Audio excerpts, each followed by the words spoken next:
Yo, this is Conan. You're listening to World of Wrestling podcast with Tax and Rich. Boom. Hello, everybody. Welcome to the World of Wrestling podcast. My name is Rich, and as always, I'm joined by my good buddy Tax Williams.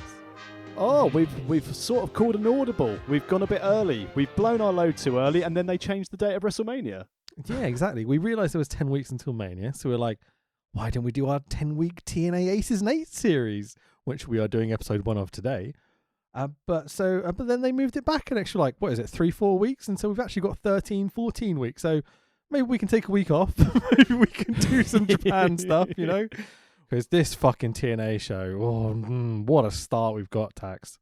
Oh, but before we get into it, we also, as dear listener, as you probably followed, and we mentioned on last week's pod, I had a delivery from Amazon this weekend. Me too. I ordered mine on Prime. It was delivered the next day. If you wanted to go and check out my daughter's unboxing of it, go and check it out on our Facebook page, facebook.com/World of Wrestling Podcast, and on Twitter @World of Wrest Pod.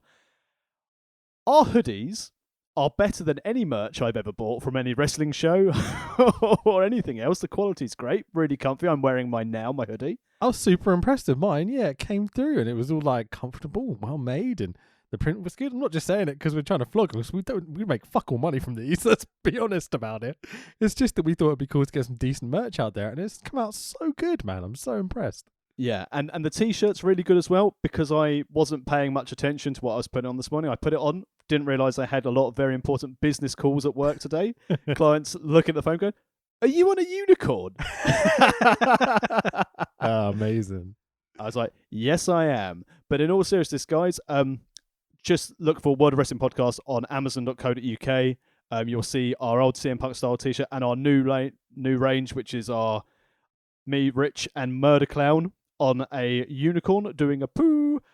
Approved by the man himself. We did ask Murder Clown if we could do this, and he was just like, "Yeah, awesome," and gave us loads of heart emojis and stuff, didn't he? He was really cool about it. Yeah, well done, Senior Clown. And also, again, thank you to your better half at Squishy Kitty, and Willpower for their fantastic design and digitalization work of making it so awesome.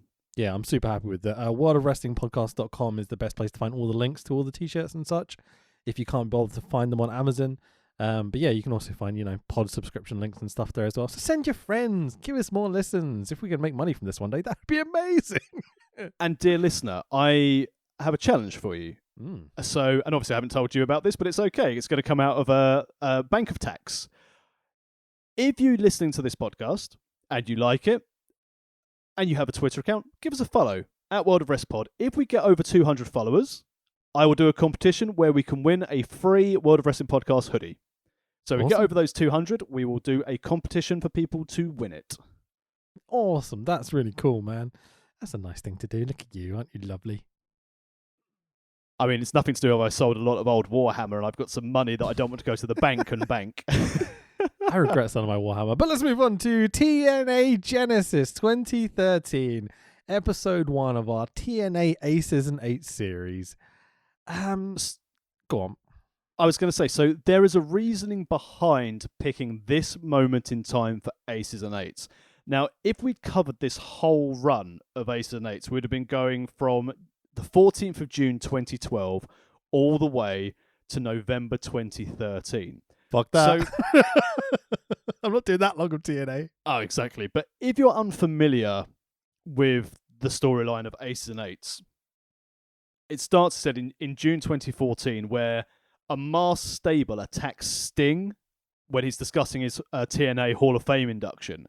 And then a couple of weeks later, they deliver an envelope to GM of TNA at the time, which was the immortal racist Hulk Hogan, containing a photograph of Aces and Eights playing cards known as Dead Man's Hand, for those of you who are card aficionados. The black spot. But that's a really funny Muppets joke that you're not going to get because you've not seen Muppet Treasure Island, have you? I am aware of some of the Muppets.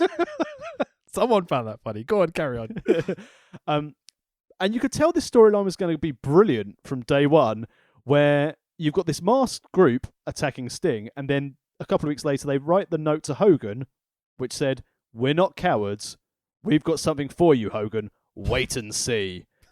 And oh boy, I take you on a journey for 6 months to where we're actually going to start getting the good parts of Ace and Eights. We've got Mike Knox for you. Hulk Hogan.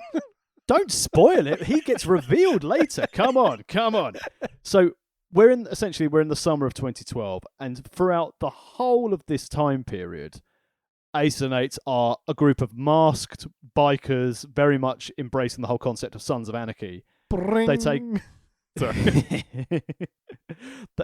Not the time when the series when they're in Northern Ireland, they really fucked up the credits music for it. Yeah, it was true. ridiculous. Anyway, I don't want to digress into that because we've got some other quality stuff to cover here. I'd much rather talk about Sons of Anarchy than this bollocks we're watching today. How very dare you? But so they make their pay-per-view debut at Hardcore Justice in August of 2012 when they attack the Pope, D'Angelo De Niro, not the chap from the Vatican. For a second, I forgot there was a character called the Pope. That was very funny. And they basically interfered in a 4-way match, attacking Jeff Hardy, and Bully Ray came out on top in that show. Interesting. Mm. And again, they just continue to fight and brawl, until we get to October of 2014 when they have their first pay-per-view match at Bound for Glory, where it's Sting and Bully Ray in a no disqualification tag match against 2 masked members, they're still all masked at this point, of Aces and Eights. If Ace and Eights lose, they have to leave Impact forever. This is the storyline Retribution nice, yeah. wish they were in and could leave. Okay. But like Ace and Eights, true. but if they win, they had complete access to the Impact Zone. And then, which also I assume means they get their own entranceway, which we see in this show.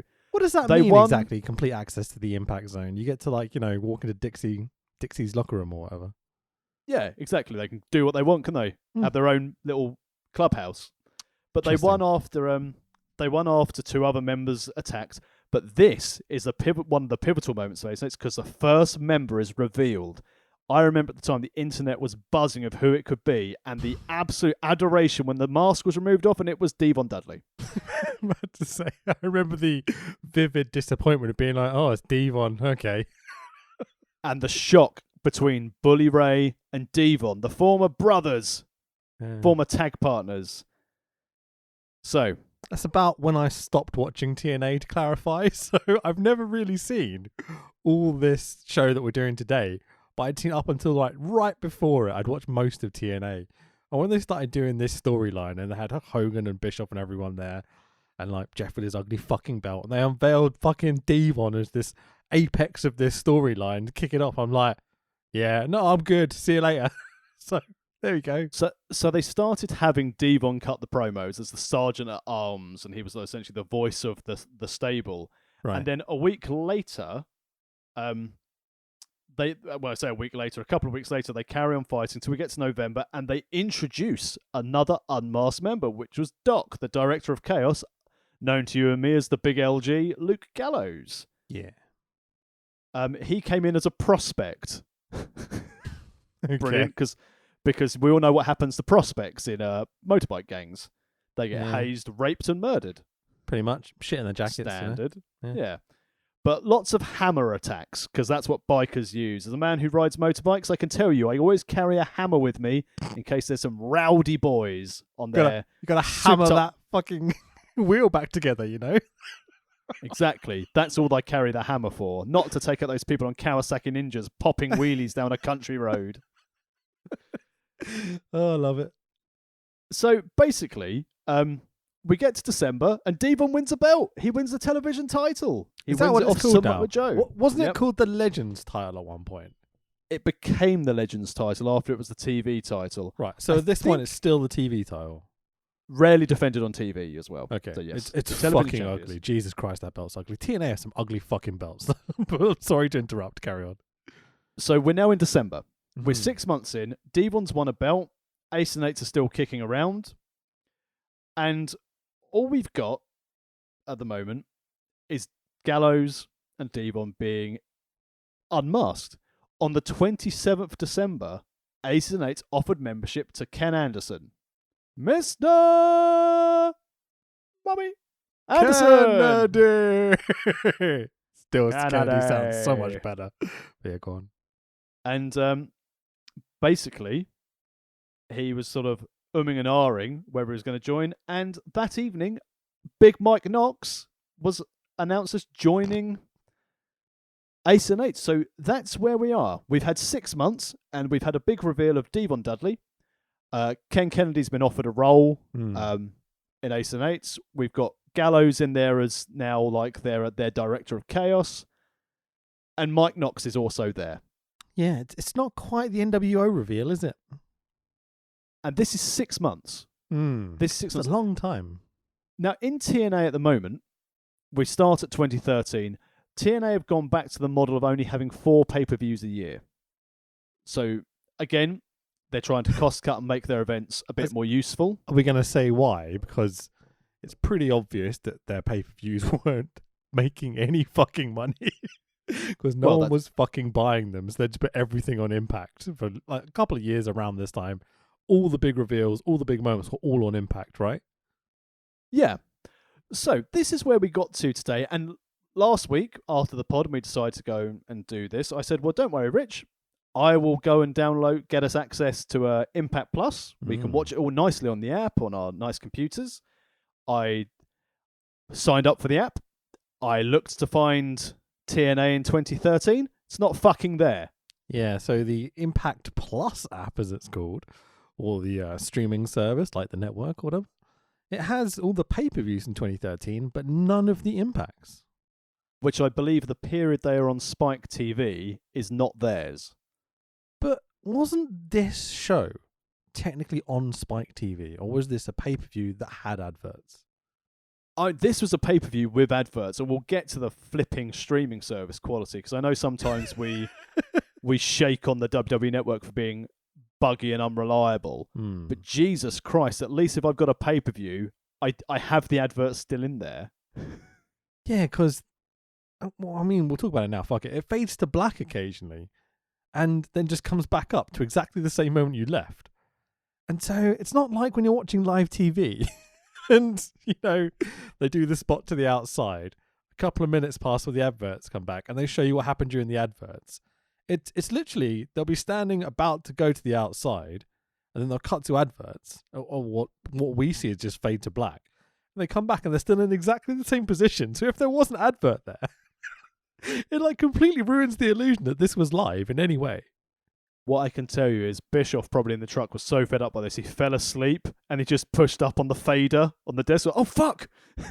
Get the picture back. I honestly thought maybe they just made a mistake where accidentally hitting their fade to black button and be like, oh, fuck, we did it again. You know? Because, I mean, it is TNA. There's a few production mistakes here and there in their history, you know? Yeah, because I think as well at this time, John Gaburick was involved in a lot of their production. Jeez, I have no idea what that name is. Who's that? Big John. If you watch the original Tough Enough, where you had the big lad in there with Al Snow, that's John Gaburick. He used to be like Kevin Dunn's, I think he was involved like in Vince's Inner Circle.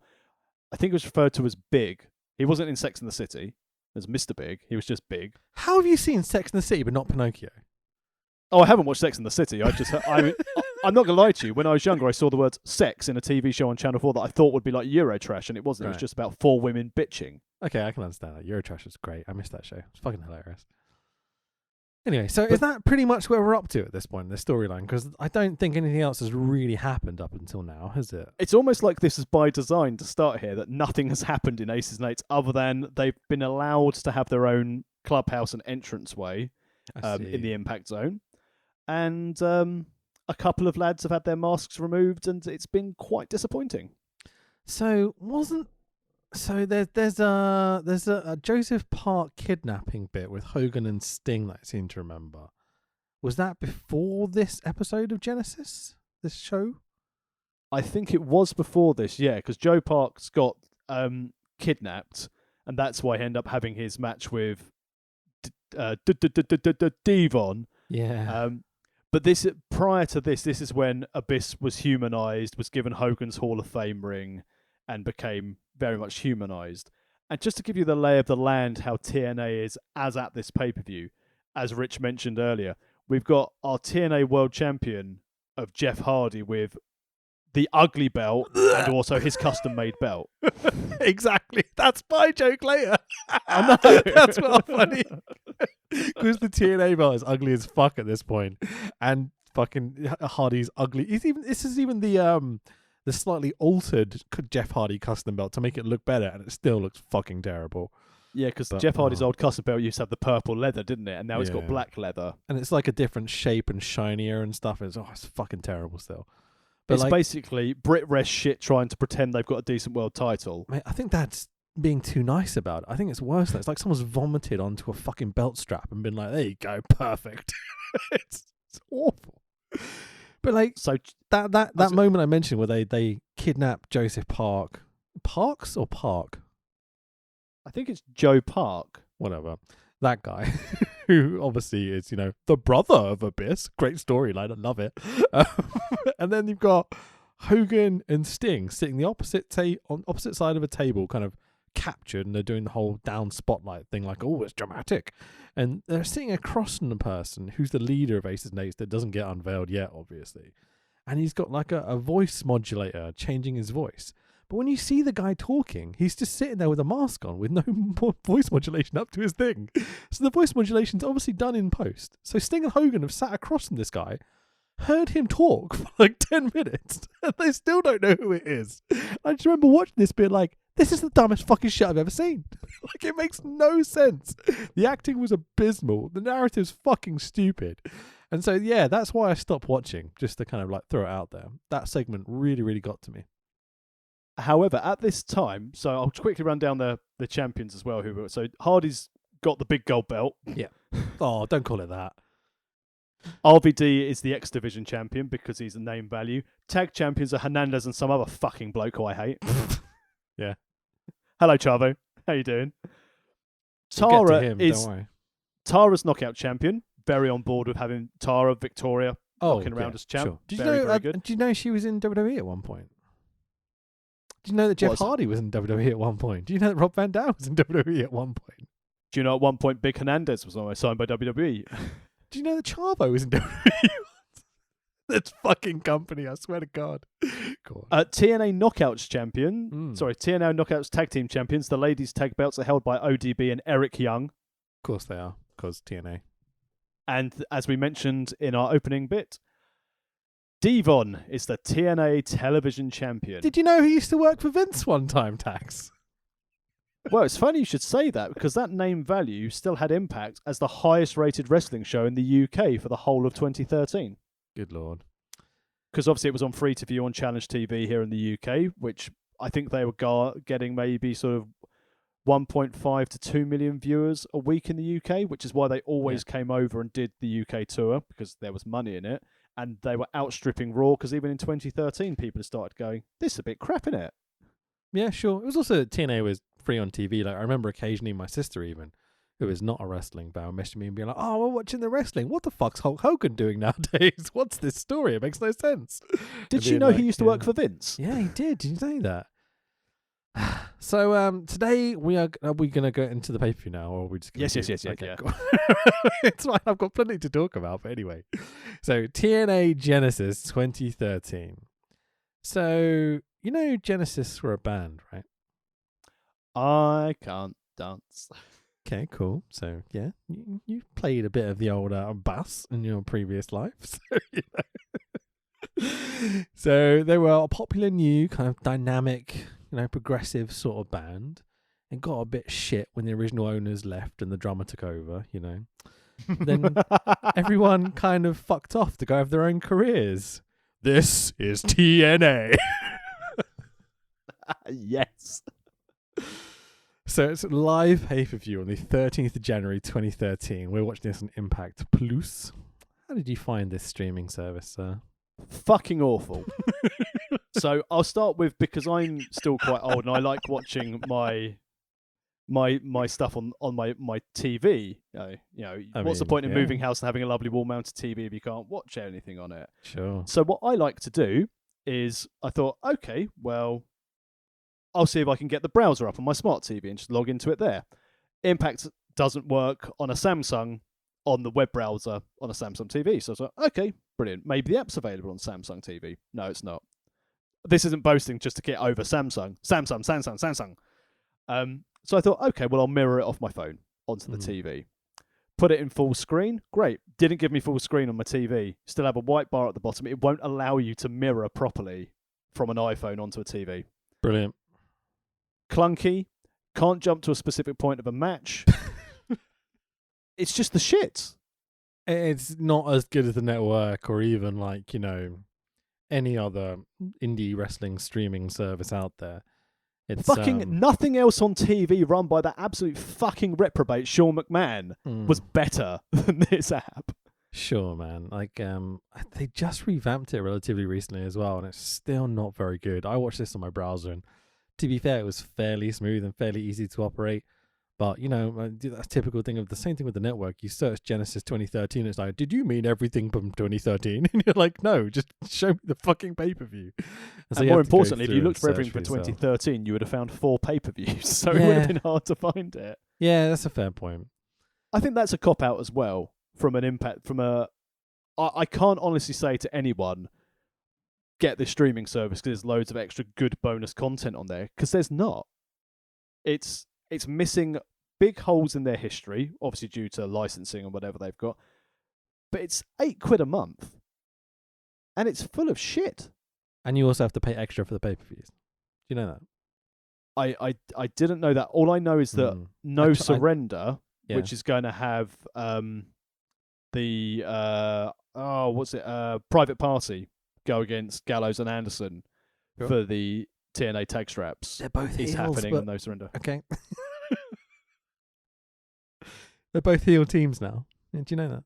They just turned heel in AEW. I did see on BTE that Big Money Matt's running them wild. TNA. Did you know Matt Hardy once worked for Vince? He did, yeah. He's also a big part of TNA in the future, isn't he? So I went to watch what's the show that literally just happened, Hard to Kill. With the Kenny Omega stuff. Oh, fucking A, man, yeah. And the show was reasonable. Matt Stryker, Jesus fucking Christ, is the worst commentator in the world. That's nothing to do with this. It's right, we're going into the main event, right? This big pay-per-view. They've got Kenny Omega in their main. And he's like, we are hard to kill. You're like, why did you leave a pause there? Because it's funny. Because it's funny. Fucking imbecile, man. Everyone was taking it so seriously. Had all this tension building. Instantly, Matt Stryker kills everything with one moment. Fucking moron. It's such a shame Impact is still running with no fans. It's good they've still got a product going out. It's good that the guys are getting a payday. They're doing a lot of good stuff at the moment, let's be honest. The interaction with AEW and stuff, it has a lot of potential. Yeah, I mean, I'm looking forward to, the only good thing I see from highlights from Impact every week is Tony Khan's paid adverts. Yeah, genuinely funny. Have you ever been to a live TNA show before we get into Genesis? I haven't, no. I went to one. It was in a tiny little sports hall in Essex somewhere. And it was really, really shit show. But it had its moments and it was fun seeing I think they did Joe versus Abyss and they see two hosses having a good time. It was good fun. But the other thing I'll never forget is we were there was 4 rows of seats between the ring and us. And then we were on the second or third row of bank seating. So we were literally 6 rows back, eye level with the wrestlers. Perfect. Absolutely great place to watch professional wrestling. And I remember Kurt Angle was injured at the time. I say injured. He's permanently been injured for about 10 years up until this point. And he came out to the ring, and I've never seen someone be more high in their fucking life. His eyes were just glass. It was the weirdest shit. We're all sitting there being like, is this guy okay? Because fuck, man, he should not have been wrestling. Really should not have been wrestling. I think that's the thing as well with TNA, and that's one of the criticisms of the time when Angle went there. Because obviously WWE let him go because they said to Angle, you need to get yourself sorted out. We can't have you being here when you're going to do what you're going to do. This isn't Carney bollocks company took him over yeah, no worries, in you go, boy. Fucking TNA. I mentioned the UK shows earlier because I know some of our listeners and also some of the guys that we've been to shows with Mark Blake and Dan Conroy, Silas Roth. That I think those guys went to one of the Wembley shows. All right. And they said it was great. I imagine it was, yeah. Crazy rockers crowd. Lots of good spot guys in the roster. You know what I mean? Like they've got fucking immensely good wrestlers. They don't know how to fucking book them. But if you're going to a spot show in Wembley, I imagine that's a lot of fun. You know? Yeah, but we've gone on about 25 minutes now, and we've got 9 matches to cover, so we should probably crack on. Mate, there's nothing to talk about. Don't worry. So the theme for tonight is "Heavy Hearts" by Close Your Eyes. I actually thought it was quite decent. It's very much kind of like emo post-hardcore shit, and like what kind of cunts would be in that sort of band, eh? Yeah. I did notice the comments on the YouTube video, the official one, have been turned off, which is never a good sign, but is what it is. So, we've done our TNA Aces and Eights backgrounds up until this point. The only note I have is Sons of Anarchy. So we'll move on. Opening video package. We start with our still images of Jeff Hardy cut into black. Awful. TNA Wrestler of the Year 2012, Jeff Hardy. Bobby Roode's the longest reigning champ. Austin Aries. That's 8 months. Yep. Yeah. It's longer than WCW in 2001. Let's put it that way. Very true, yeah. They're trying to do some improvements. They gave a guy the belt for 8 months. Like, it's not long enough to really, definitively have those moments like a Punk or whatever, like a Kobashi, the 3-4 year reigns. But let's move on. Austin Aries, longest reigning X Division champ. He goes on about his 4-star pay-per-view matches, and I'm like, mate, you want to mark for yourself more in your opening video package? What the fuck? What a great promo. But after COVID to come and go, I have non-stop 2-star matches every show I'm on. Imagine if someone one day is like, I've got 4 pay-per-views that have all got 4+ cornflakes. Yeah. Yoink, having that. So these 3 lads are having a triple threat for the ugly ass belt tonight. TNA do a great line in awful belts. Like I was thinking about this the other day. Like the X Division belt's kind of ugly. It's got the red X on it. They've got like the main belt, which is fucking ugly. They've got that red belt. Every time I see the X Division belt, I thought that would have been much better for Paige rather than the Divas belt. Cheers, bro, Alex. So very WCW that video pack is just highlighting one match, not the show. One's all you need. Yeah, apparently so. Cut to TNA Genesis logo with a ring of fire stock element stuck around it. Looks fucking terrible. This is, what's this, 2013? January 2013, yep. Bro, their production team. Like, they've got such good production stuff. Like, the staging and everything we'll get to in a second is fucking great. And, like, genuinely, it looks really professional. They've got the whole Universal Studio thing going on, the Spike TV production, a really, really good job.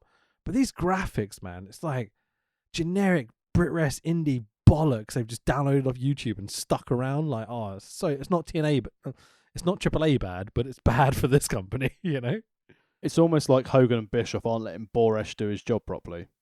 Mate, we'll get to Borash. Fucking hell, I want to Mean Gene it much, but worse. Like, he's every single fucking match. Let's cut to JB. We cut into this arena. It's not an arena, it's the Impact Zone. The 4-sided ring. Thank God it's not that 6-sided bollocks I can part with 10 weeks of 6-sided ring stacks. Please tell me it's 4-sided on Impact as well.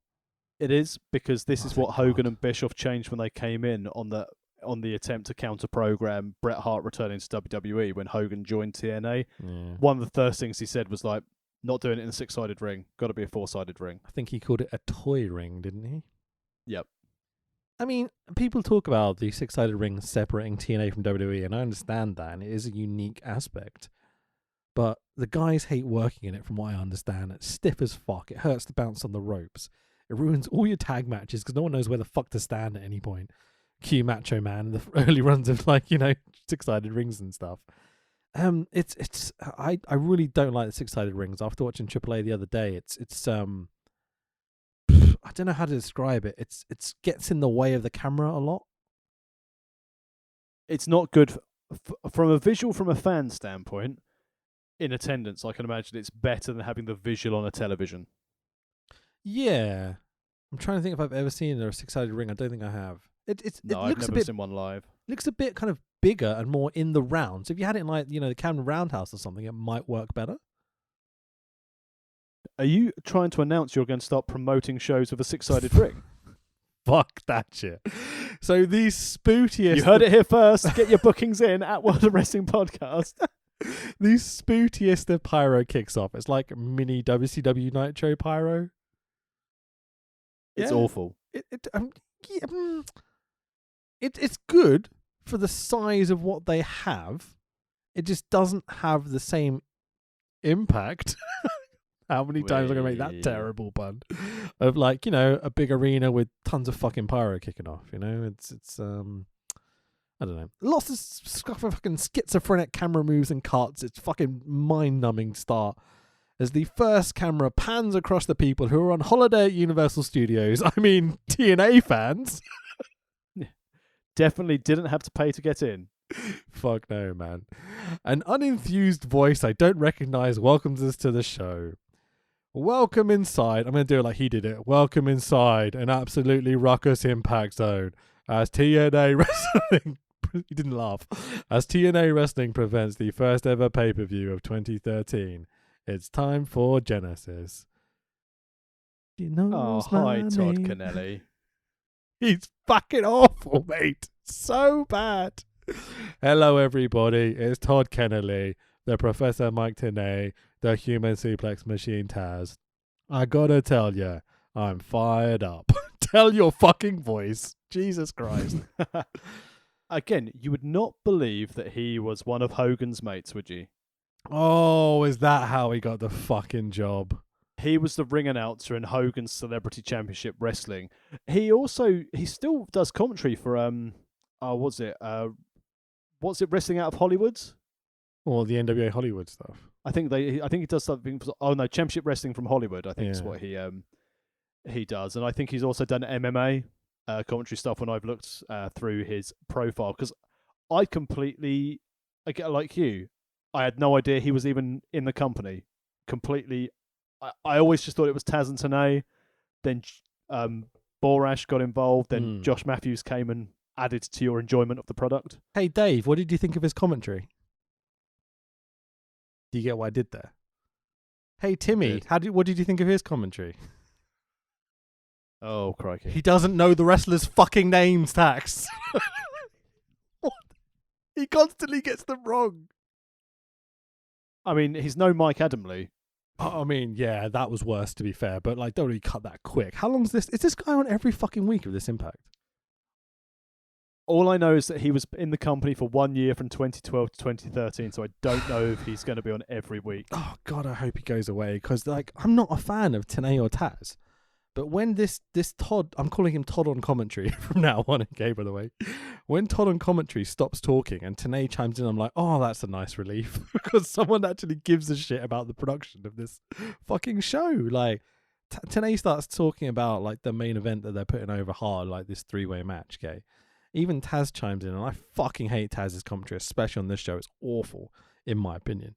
But, like, it's just so much better than this Todd guy. At least it's enthused. It's almost like Hogan came in and when he removed Don West, he was like, well, I've got the guy for you guys. Let's get rid of Don West. And everyone's like, that's a great idea. Finally, we'll move Don West into like the marketing and the advertising stuff that he's really good at, hyping up the crowd up, like before we go live. That's good what Don idea. West's really, really good at. Mm-hmm. Let's get in another commentator. Now, JR's available. Heyman's available. Don't worry, boys. I've got someone for my Celebrity Championship Wrestling that was won by Dennis Rodman. So, get Todd Kennelly on there. Terrible. Christy Hemme is our ring announcer for the evening. Yes! Genuinely does a good job all night. Like, she's really hauled up to the gills. But, I mean, I imagine she's been told to at this point, right? Must be.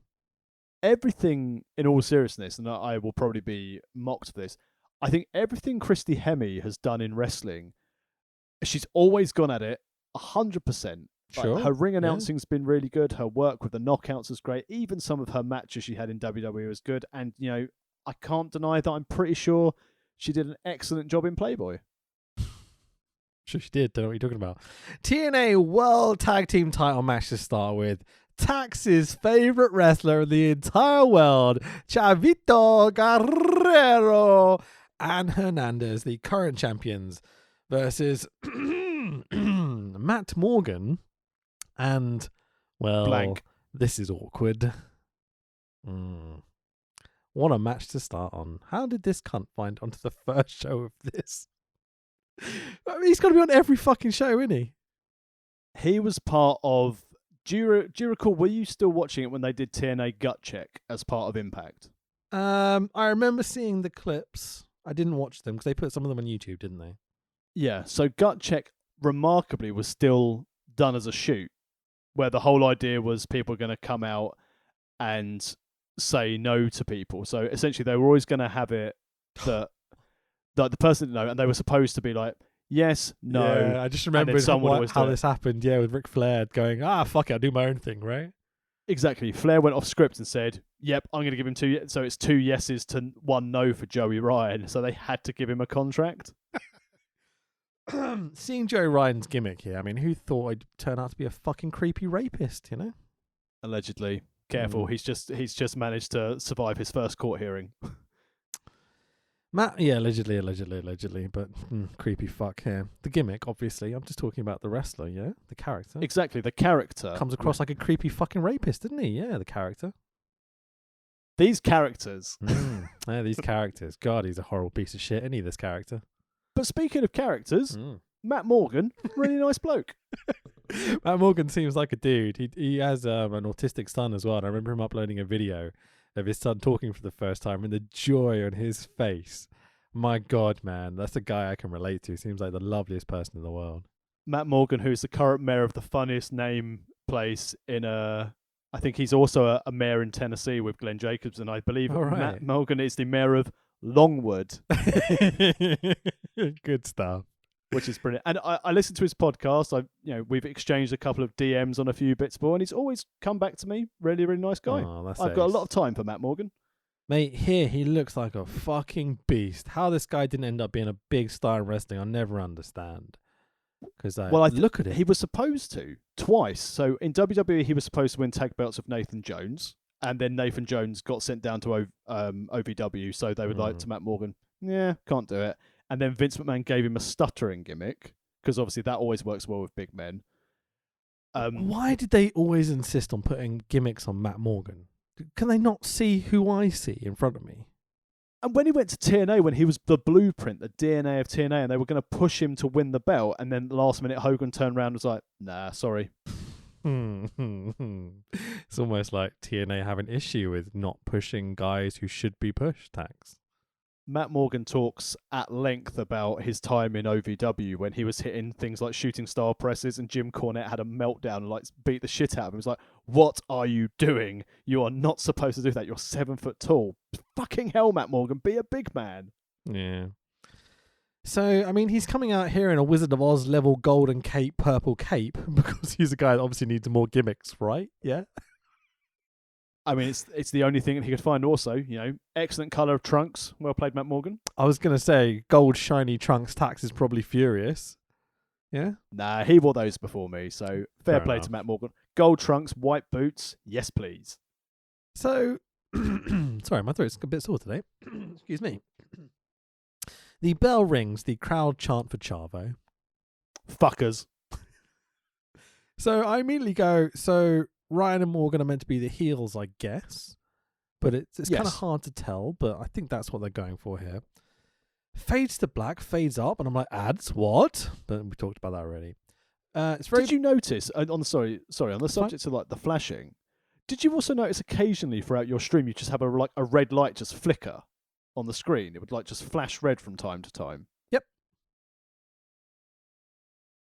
Impact Plus, everyone.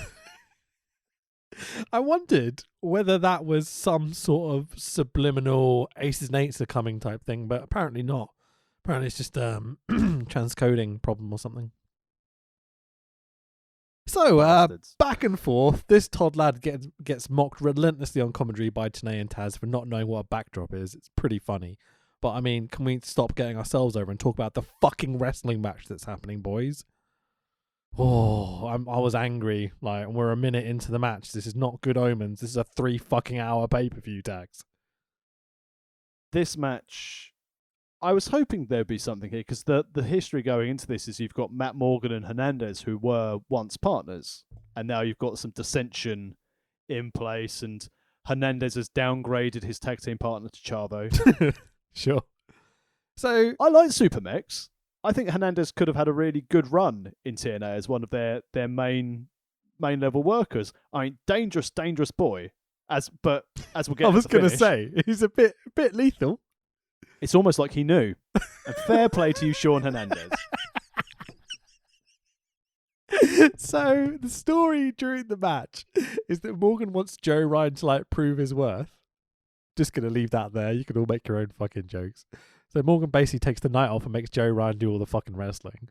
Hernandez takes all the heat for some fucking reason, so Chavo can get the hot tag. I'm like, did they get this backwards? Did they realize they've got it backwards? Like, what the fuck, guys? In 2013, Dixie Carter must have been really annoyed. I sent her a DM about ratings. It was like, you know who's we're going to fuck over? This guy with this match. Yeah. Chavo, this crowd has a moment here.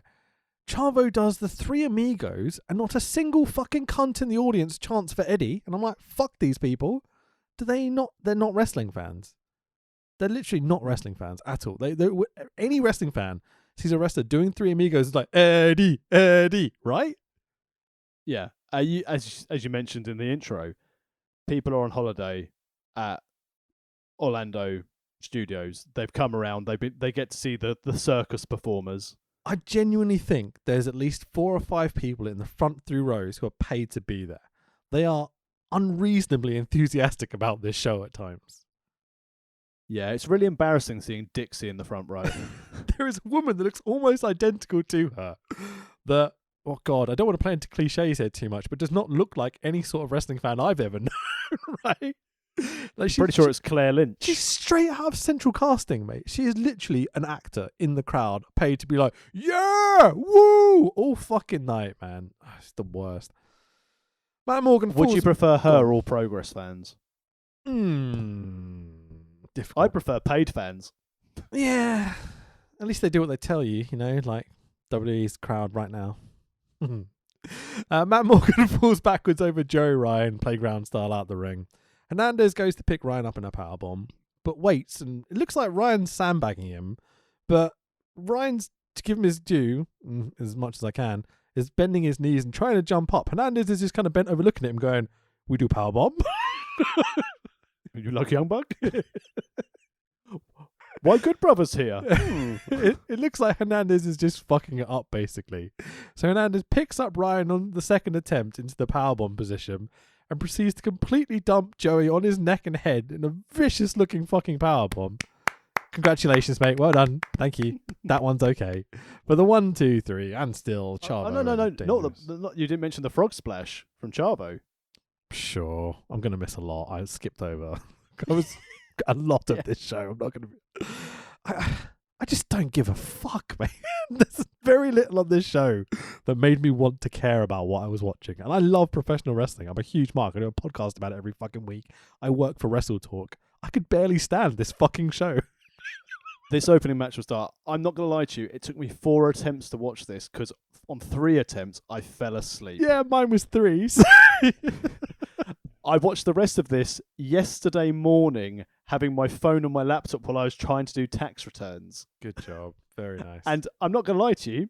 Granted, hello, soon to be former employer. I was doing very diligent work whilst watching professional wrestling. And to be honest, the tax return was more interesting than this match. There we go. So, and still tag team champions are Chavo and Dangerous Mex Cunt. No, our hero, Sean Hernandez. In this scenario, yes. So, Jeremy Borash backstage with Mr. Kennedy. It just sounds so much better when you say Kennedy because you can go, no, at the end.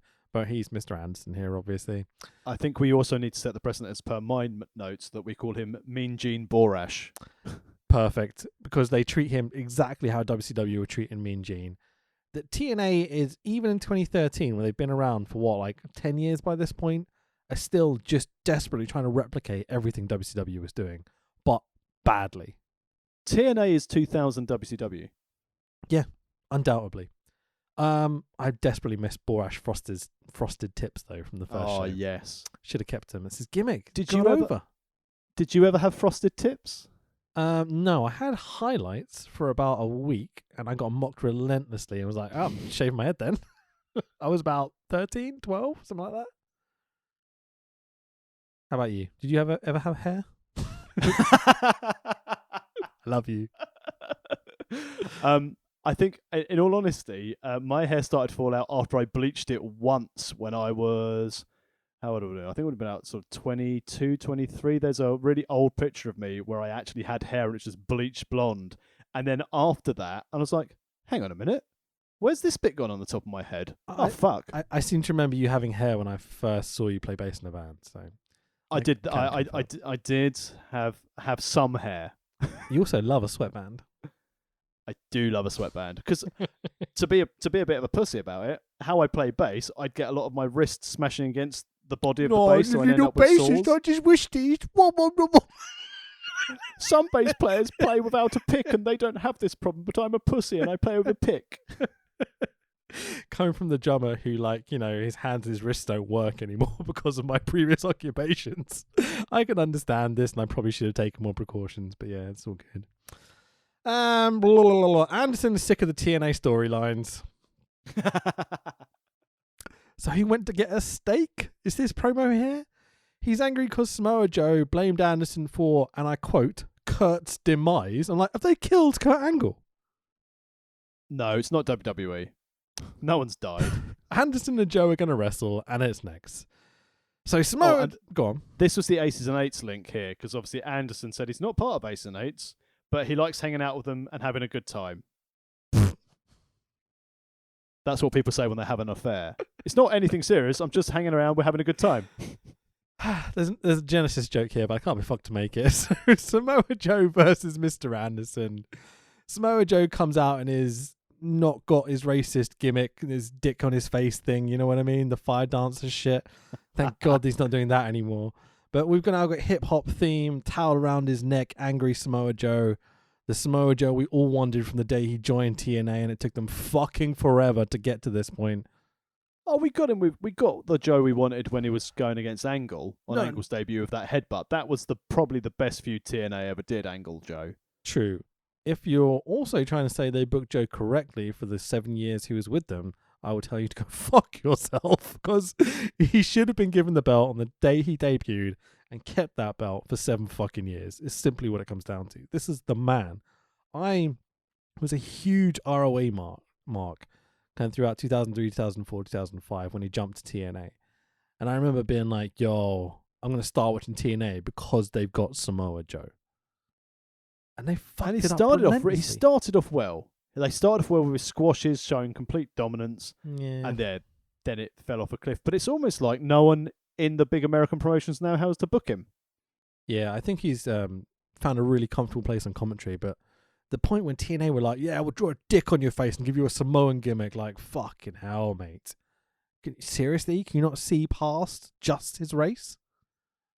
It's like a Mitchell and Webb sketch where they're like, we want you to be the Usos, but not the Usos. But we want you to be Umaga, but not Umaga. Like that, but not like that. But sort of like that, but not like that. Are we the bad guys? Yes. Anderson does his... go on. You see these chickens? You know, they lay eggs. Fucking hell. I bet like no one watched this show that's listening to this pod right now, but I found it funny, so there we go. Anderson does his mic dropping for the ceiling gimmick. Genuinely cool. The mic drop, his music immediately cuts out. So he does it's not sing along with the rock gimmick, you know, where he does his Mr. Kennedy, but then tells the fans to shut up as they go to do it. It's, you get some heat, lots of boos, a few giggles from the crowd. It's all right.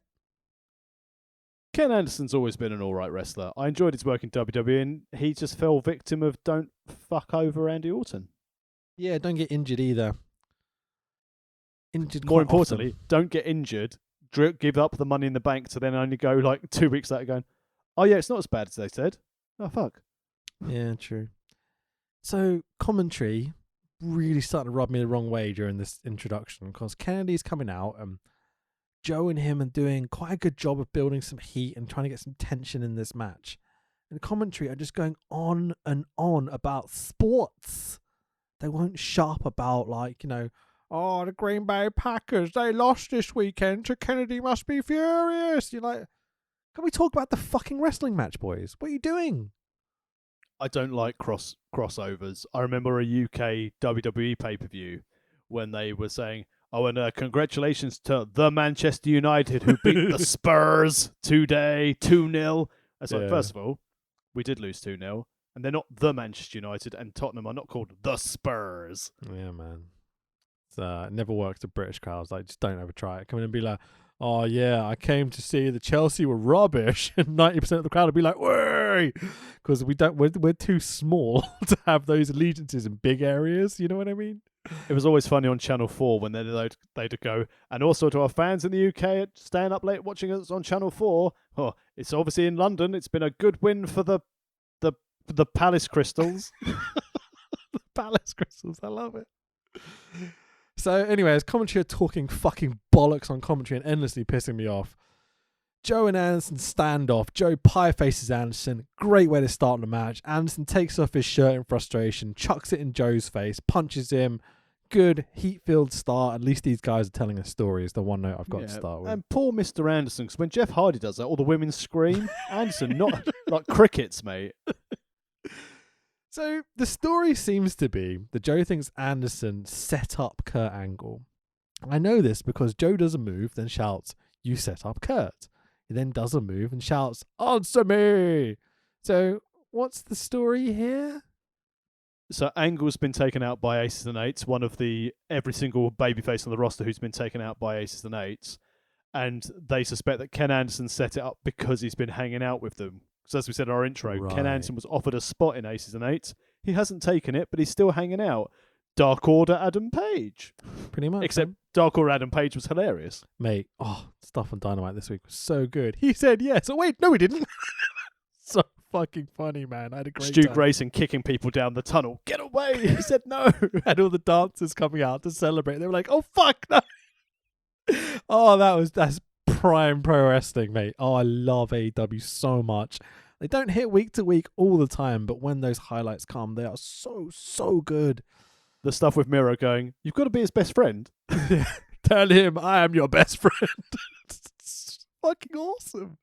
Like, genuinely, AEW I think might be the best show week to week there's ever been in like major professional wrestling. Maybe ECW comes close, but like, I don't ever remember anything being this satisfactory week after week after week. Like, I'm a massive fan. I think you said this right on Twitter at Fanboy Rich, where you were highlighting that if you're a wrestling fan, why are you not watching AEW week to week? Yeah, it's fucking brilliant, mate. So Joe getting a surprising... we have to talk about TNA now. Joe getting a surprising amount of offense in, considering he's the babyface here. But it is Samoa Joe, so it makes sense. But then we kind of come to the finish here, Tax. What's that coming over the hill? Is it Mike Knox? Kelly's boyfriend. Turns up at ringside with a hammer. And I'm like, who throws a hammer? No one. I just thought it would be funny. Joe looks across to Mike Knox standing at ringside. "What's the time, Mike Knox?" Dinner time. OSW fans out there, love you. So Joe turns around, and from looking at Mike Knox, Anderson hits his crappy looking flatliner, the mic check. For the 1, 2, fuck this company 3. Winner is Mr. Anderson. You're like, what? Really? Typical TNA. Have quite a good match, overbook it, and chuck on a weak ass finish where they bury the guy we all want to succeed. 10 weeks of this, Tax. 10 fucking weeks. What have we done? Let me just give you the booking rationale here. One of these wrestlers wrestled in Australia on Hulk Hogan's Australian wrestling tour. Oh. One of these wrestlers doesn't have an ab. A visual ab, obviously. Samoa Joe has abs. One crappy looking flatliner. And they pin Samoa Joe clean in the middle of the ring.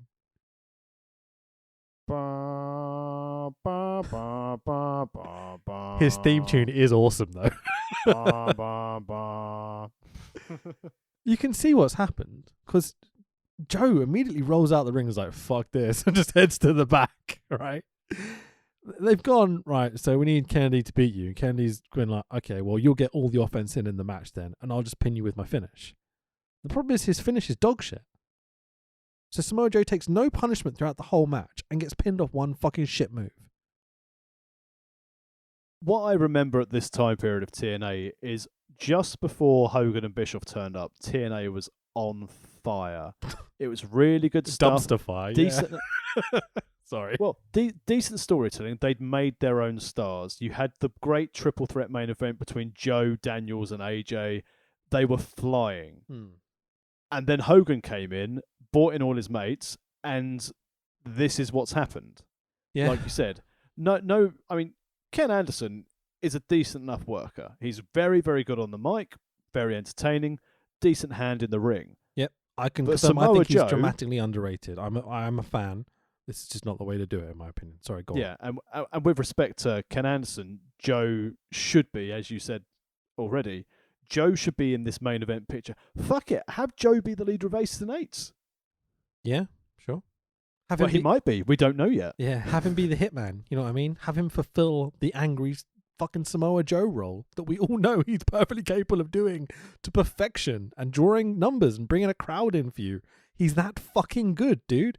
Have you not seen his match with Kabashi in ROH, you dumb fucking cunts? Like, have you seen what he's capable of? Do you think the booking of Hogan, like we mentioned earlier about the terrible pay-per-view buys, do you think Hogan's come in and gone, Joe main event at the pay-per-view didn't make money, so don't put him in the main event, he doesn't draw? Do you think Hogan and Bischoff just went with that sort of approach to it? The problem you've had here, Tax, is you've tried to put logic to Hulk Hogan's brain. I don't think there is any. I think literally this booking, if he's the one booking it, I think it's probably him and Bischoff backstage convincing Dixie to do shit she doesn't want to do. Bubba's wife. Yeah. And, you know, they're just going, we'll do this. Fuck it. I like this guy. He's my friend. Put him over. I think that's literally it. Pretty much. I think they're managing to convince themselves that they know what they're doing. In reality, they have no fucking clue. Let's put AJ Styles in a suit with Ric Flair and sunglasses. Case in point. They put AJ Styles in this fucking team at one point, didn't they? Is that on this run? Let's find out. No, because that's Fortune, where AJ was in that. Oh, I'm pretty sure they put him in Aces and Eights at one point too. I seem to remember there's a thing with him with the waistcoat on. He always wears a fucking waistcoat. Fair point. He's never left the gimmick behind. Just lives in it, sleeps in it, goes for a jog in it. You know, it's got the little One hood. day I'll get a match with Taker, and if I keep this cut on, I'll get it. Look at you with the terminology. The cut, I love it. So, Jeremy Borash, or Mean Gene Borash backstage. What are we calling him? Mean Gene Borash. There we go. Mean Gene Borash backstage. Talking hashtags because he's down with the kids. A wild Kenny King appears. So let's go with this promo. Whew, if you don't know the story come up to this point, this promo, for me, made fuck all sense. Because they never really explain why he's saying the things he's saying. Kenny King is a freight train. And the only... Hang on. Kenny King is a freight train. Choo choo! Hi, Dan Hall. And the only thing that can stop a freight train is Superman. But Superman isn't Jamaican. Did you know? He's not a shark. He's a very naughty boy. Kenny King cuts a promo on Christian York, whoever the fuck that is, but it, but it isn't about It's Christian from York. But it isn't about Christian York, Tax. It's about RVD, and you're like, what the fuck are you going on about? This is ridiculous. Were you watching this at normal speed, or were you watching this at 1.5? I watched this at normal speed. It's evident that when I watched the rest of the show double speed. Fucking hell, man. But at this point, I was trying to stick with it. King then because they'd got. Go on. I was going to say they'd got over in this in all of Kenny King's mumblings. They got over that the winner of this match would get RVD, and the build up to this has been Kenny King going for the X belt against RVD. You say that, so the way he does it though, he doesn't make it clear enough that's what's happening. Because the gimmick is that they've had a tournament to have a number one contenders match to create a number one contender, but the winner of that tournament is on this show tonight. he's also going to wrestle as the number one contender after the final of this tournament. But no one fucking explains that on commentary or in a graphic or in a video package or anything. So Kenny King is trying to explain this, and it's just got too much to do. And he's using words like freight train, Superman isn't Jamaican. He goes on about RVD's gone soft. He talks about it's about Christian York, but it's not about Christian York, and he's an emperor of the X Division. You're like, what the? This is too much. It's just impossible to latch on to logic here if you don't know. It's all what's about happening. natural selection. When he said that, I was like, oh fucking hell, Kenny, come on. And also, just take this promo as its thing. Is he a heel? Is he a face? I'd go from again without looking into it before I went and found the backstory, because God knows they're not going to put it over on the show. I got this that he's a heel, RVD's the face, and everyone loves calling him people old man. Put him out to pasture is always a heel line to say. Right. If he's a fucking heel, why is he coming out smiling and dancing for the crowd? And why the fuck are they cheering him? He's Jamaican Superman. That's fucking... So... I only picked this because I thought it would make you just have a meltdown every Mate, week. I'm trying so hard to not just bitch and moan about it and to make it funny at least. Genuinely, this whole show is such a fucking slog to get through. But remember, Slamboree was a slog to get through, and we were treated to some absolute gold. Slamboree was funny, Tax. This is fucking awful.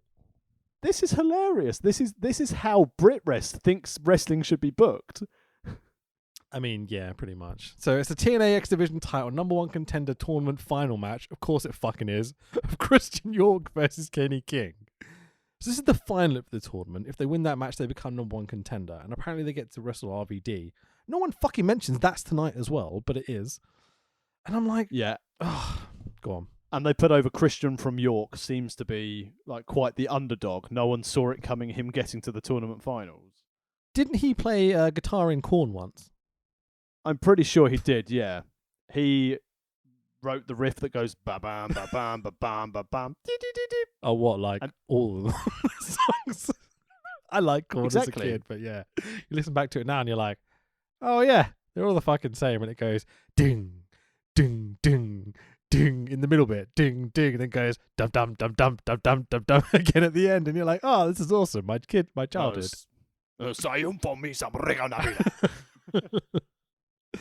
So TNA, the Uber Mark, tells us that Christian York was the first ever TNA show, and I'm like, who gives a fuck? These two lads do spots. I don't remember him. We covered it. Oh shit, we did. Fuck, I don't remember him being on it at all. The gold gauntlet for the gold tournament championship, gauntlet for the gold, £10 of gold tournament, gold cup, touring trophy championship. Best gimmick ever. I have 10 fucking titles for opening tournament bollocks. These two lads do some spots. There's no heel or face, really. King does some heel spots, using the ref, doing cheap shots here and there, but he's getting cheered the whole fucking time. York is doing babyface spots. Come on. Come on! Honestly, going from like watching the NWO storyline we've just done with all those cruisers in 96 to 17 fucking years later, and this bollocks of these guys in the ring, this is so much worse. I think when TNA started the X Division, you had things like Amazing Red in there.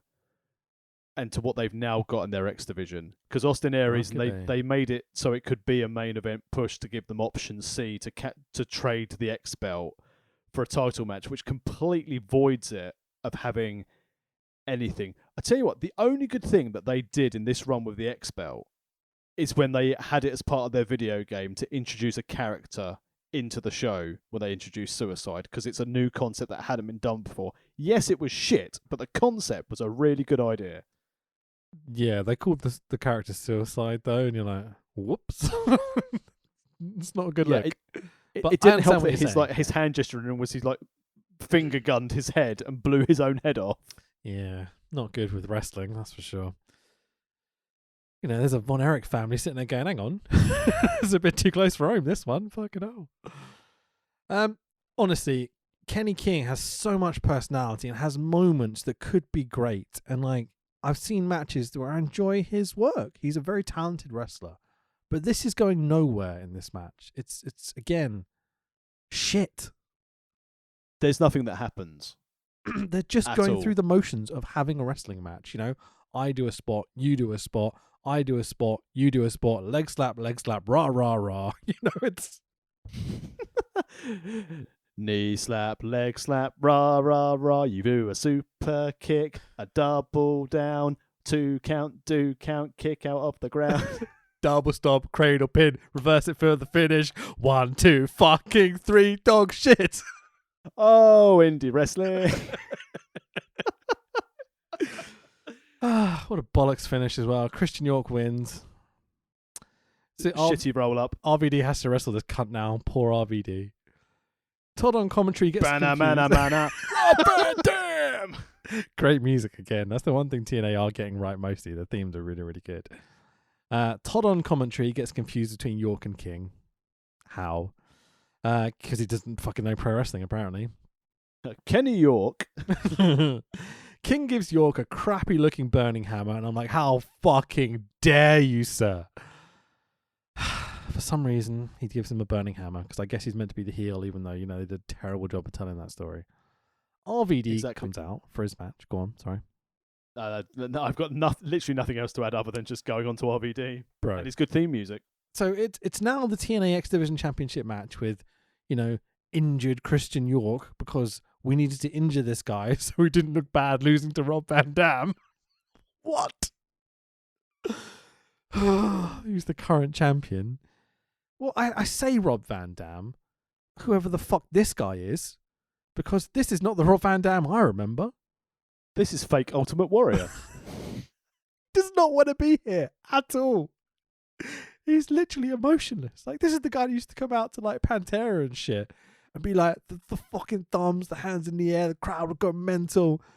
This guy, whoever the fuck this is, strolls out to the ring belly first, like high as fuck. It's like, I have to wrestle this guy? All right, yeah, cool. All right. Do I get paid?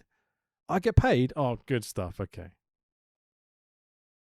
This screams of, oh fuck, we've done an X tournament and we don't really want to carry on, so we'll just get a winner and Rob squash him at the pay-per-view and we'll just forget all about it. Yep.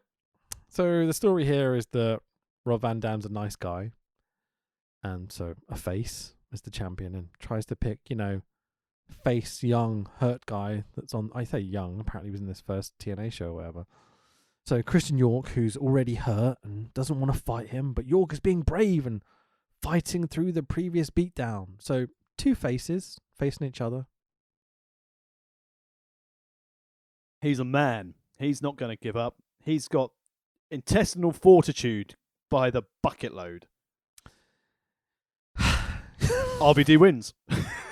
Yeah. Gets really botchy. There's a bit where like they try and sit him on the rope and York doesn't want to do it, and RVD's, you will fucking do it.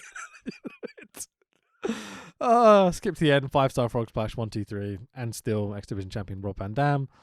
The only thing I can say here is they trying to tell some sort of story at least. It is the first story of the night.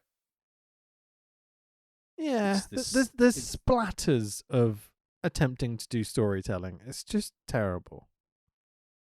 Well, as you found, dear listener, if you followed us during the NWO series, we now cut backstage to Mean Gene Borash. Yeah, go on, carry on. I don't care. You can do this bit. So JB talks to Joe Park about his debut match tonight. So the whole gimmick is that Joseph Park, now brother of Abyss, Abyss has gone missing. Joe Park got kidnapped by Ace and Eights. He's wanted a wrestling match. He pleaded with Hogan to give him a match. Hogan said yes, but Joe Park went off to OVW to go and train. They showed these lovely little vignettes. Before you get into that, did you hear someone's phone receiving a text message during Joseph Park's promo? I didn't. It was probably the terrible mirroring on the terrible app. Professional TNA, man. It just literally goes ding in the back. And you're like, dudes, didn't even have your phone on silence in the production studio, you fucking imbeciles. Hogan's agent. Yeah, go on. So are we going to talk about this training montage? Because I think it's pretty funny. Yeah, so as a podcast who supports training montages, Oh, absolutely, yeah. with our good friends Mongo and You gotta and penetrate in the back, baby. I'm gonna get in these boys. Gonna get knee deep in these boys. Yes. Mongo's the best. Follow our Twitter, World of Rest Pod. We retweet everything Mongo. It's great. And so they have Joe Park being like every wrestler in their first training day, or alternatively, Joe Park on a good day, botchy, pretending he can't wrestle, doesn't understand, until someone makes him bleed. And then when Joe Park sees the sight of his own blood, goes mental, hits a black hole slam, and then does weird Eugene-esque hand gestures. Yeah, it's a fun idea. And like, this lawyer who doesn't know that he's Abyss or thinks that he's, the brother of Abyss, or however they're portraying it at this point, and then snaps into this kind of character occasionally. Like, it's not quite Festus-esque in that it's not that silly. But it's, I think Joseph Park sells it brilliantly, man. It was interesting that they brought him in to be AJ's manager for a few weeks. Okay, didn't know that. In WWE on SmackDown, he'd be his statistician or something like that. Sorry, statistician. Oh yeah, I watched SmackDown because I do the news edit of it every Saturday, don't I? Yes, I have a job at Wrestle Talk. I watch SmackDown. Shh. In fairness, this was probably on Talking Smack. Okay, I don't watch that bollocks. I mean, it's probably better than SmackDown, to be fair. Even though SmackDown's been really good the last few weeks, Raw's been fucking terrible. But please carry on. I mean, there's nothing much to add. So the backstory, Well, this is again. Okay, I've got two things I want to say about this. Okay, Danny Davis is the trainer, weird little creepy dude, but apparently he has an important history in pro wrestling training. Batista's and John Cena's and the Edges of this world. Maybe not Edge actually. I'll take that back. But Batista and John Cena's and such. He has one bit of amazing training when he's training Parks at the beginning of this, where he goes, "You know why that hurts? Because you're stupid." And I'm like, is this how Coach Wicked trained you? He just still calls me stupid now. Get out of Great that cravat, you arsehole. Oh no, I still can't get out of the cravat. Should we jump into the match? Yeah, I mean, the backstory of this, we said, so Devon and the rest of Ace of Eights had abducted Joseph Park, and it is Joseph Park's first match, and both these arseholes are wearing black.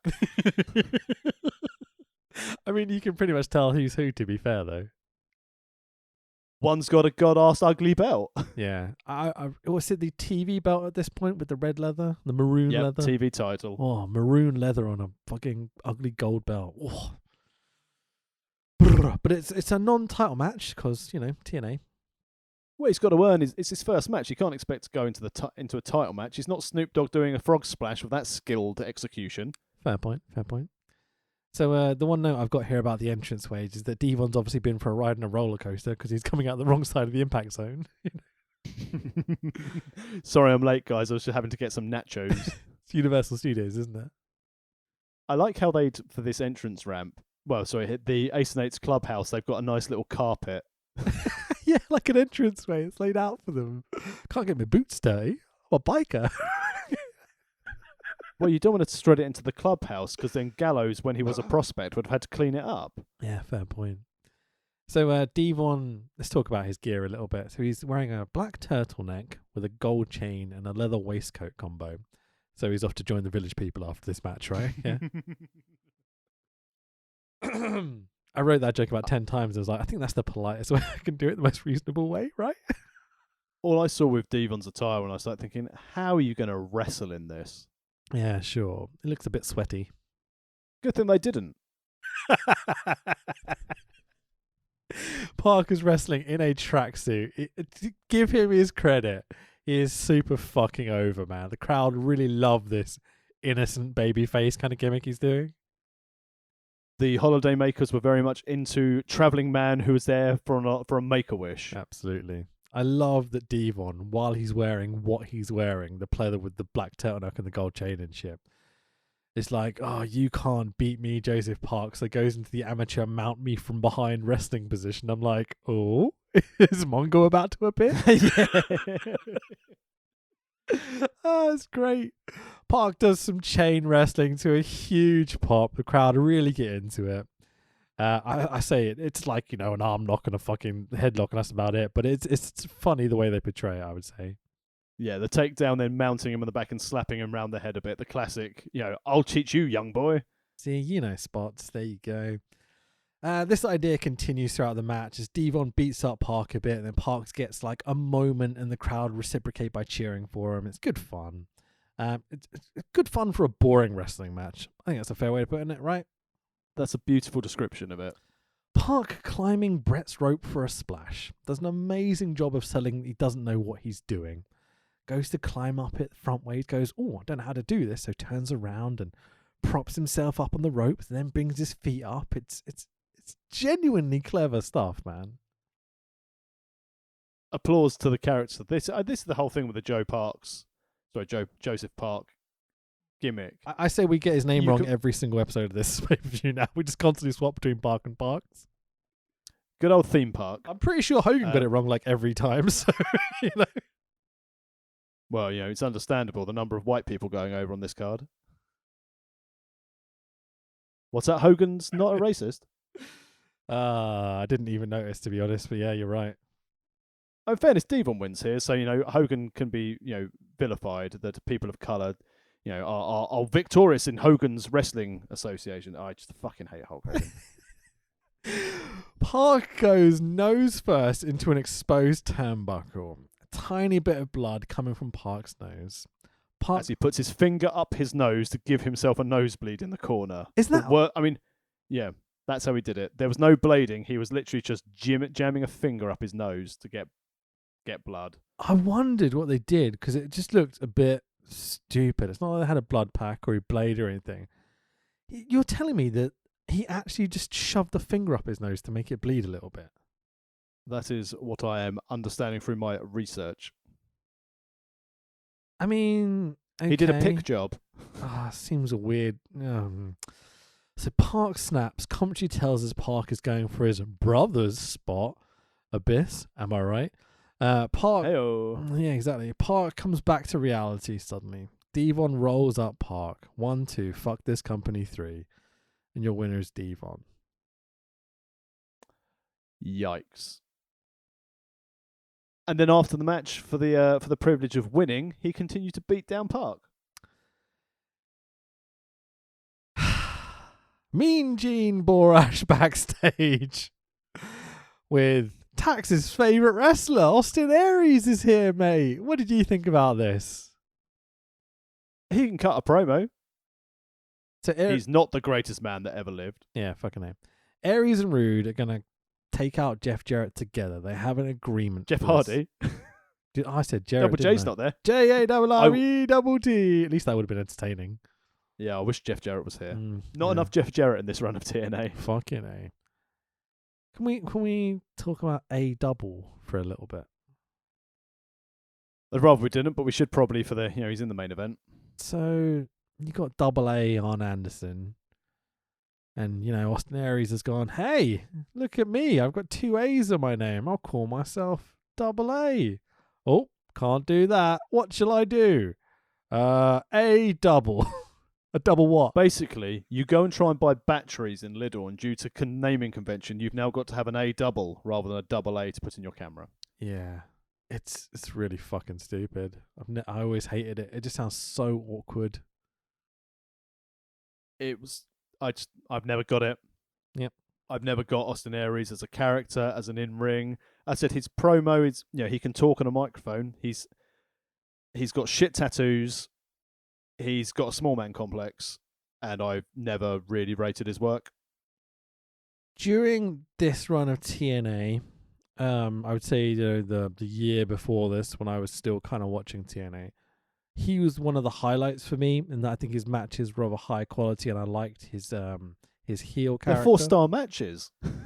Yeah, but I liked his original heel character when he came in as that cocky, abrasive heel. But I remember vividly how they constantly swapped him between heel and face. So by this point, I'm like, I think he's already swapped at least 3 or 4 times, like in a very short amount of time. Typical TNA. So I remember by this point being like, oh, just enough. Like, Austin Aries has had some amazing moments. Like that moment he beat Joe for that ROH World Championship is one of the greatest moments in professional wrestling history because no one saw it coming. But he seems to be a guy that has just buried himself endlessly.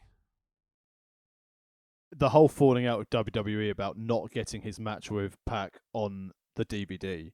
And even though that Mania opener on the pre-show, it was a great match because Pac doesn't have bad matches. Mm-hmm. Yeah, I agree. But it should have been on the DVD, to be fair to him. But, you know, you're getting paid probably quite decently to be on there. And, you know, you do the TNA thing and you bury yourself with them. And, you know, just not around much anymore, is he, really? I haven't seen him do anything in ring since he basically walked out of TNA after he no-sold Starship Pain. Well, it was him. I was going to say it, but I was like, was it him? It was, wasn't it? Yeah, he no-sold that shit, and apparently it was planned, and everyone was like, no, it fucking wasn't, dickhead. What are you talking about? Hasn't been back since, so it doesn't seem like it was planned. Nice paying off of that storyline. So, next up, Tax. Are you ready for some softcore porn? I do love a gauntlet match in the Knockouts division. I do love getting the comfort sock out for this match. Not a term I've heard before. That was quite funny. I've never used it before. I might start using comfort sock. Lovely. So, the perv camera op pans up Christy Hemme in a close-up right across I mean, that was crotch. ridiculous. It's that awful. was just ridiculous. Literally, it's like knees are filling up the whole of the camera, then literally pans up to her crotch, across her boobs, just about gets to her face as the end of the fucking sentence is finished. Which was really difficult for me. Keep on pressing pause. Special guest referee. And I'm like, okay, they've got a special guest referee. Obviously, there's a woman standing there in a referee's outfit. No one fucking mentions who she is at all. That's because we know who she is. I had to look it up because I wasn't really watching it this time. Oh, it's Taryn Terrell. That's the one. That's her name, isn't it? Yeah, Taryn Terrell. Yeah. Good stuff. Because she was like Knockouts champion and stuff, wasn't she? Her stuff with Gail Kim. Apparently it was really good. Brilliant. Yeah. Really, really good. I remember looking her up because I was like, who is this? I need to find out. Apparently she was like married to Drew at one point and like, you know. She was, yep. Is very happily like, you know, out of the wrestling business at this point. So all the power to her. So it's a special guest referee, TNA Women's Knockout Title #1 contendership gauntlet match. Because of course it is TNA. And also, why can't they have their title match at the end of their gauntlet when they're knackered? Fucking hell. Fair point. No consistency. #me too. So the competitors in this match are Mickie James, Gail Kim, ODB, Velvet Sky, and Miss Tessmacher. Gail Kim out first, Tessmacher out second. Taz on commentary. Fucking hell. He will not shut up about Tessmacher's arse and how it's powered by propane. Like, it's really fucking pervy, dude. And this is 2013, at a time where wrestling had, in theory, started shifting away correctly from a lot of the old world mentality of it. But you know what I've noticed about this match in comparison to WWE? Now, WWE, when they had their Divas division, and it was a lot of very attractive women rolling around in pancake pudding matches. Yeah. Every time there was a hook of the leg, they would always move the camera away so there's not just the money shot of just the crotch. Mm-hmm. TNA will move their camera and someone hooks the leg to go, oh, there's a vagin pants there. And zoom in a bit, you know? Yeah. As you said, I think man. Really shameful. Describing this, and considering you've got Mickie James, Gail Kim in here, is atrocious how they treated these women at this time with the objectifying elements of it. Obviously, I know I joked about Poison Christy Hemme, but when you have a noticeable difference, especially watching this now, and when you refer to it as softcore porn, even when you had Stacy Keibler and Tori going against the Miller Lite catfight girls in a pillow fight at Mania is less objectifying than this trash. Yeah, absolutely. Let's quickly run Still, Brooke Tessmacher's bum, powered by propane. Soul Food, aka Eat Defeat by Gail Kim, gets a 1-2-3 and Gail eliminates Tessmacher in about 2 minutes. ODB out next. Commentary calls her tits propane tanks. Brilliant. This is just fucking riotous. Gail Kim pulls ODB off Brett's rope and pins ODB for the 1-2-3. You heard me correctly. She pulled her off the ropes and pinned her for a 1-2-3. Gail eliminates ODB. What the fuck was that, Tax? A opportunistic pinfall. ODB didn't land on the propane tanks, so she hit her head and died. Hardcore country! How dare you! Stupid gimmick, innit? Mickey James out next to face Gail Kim.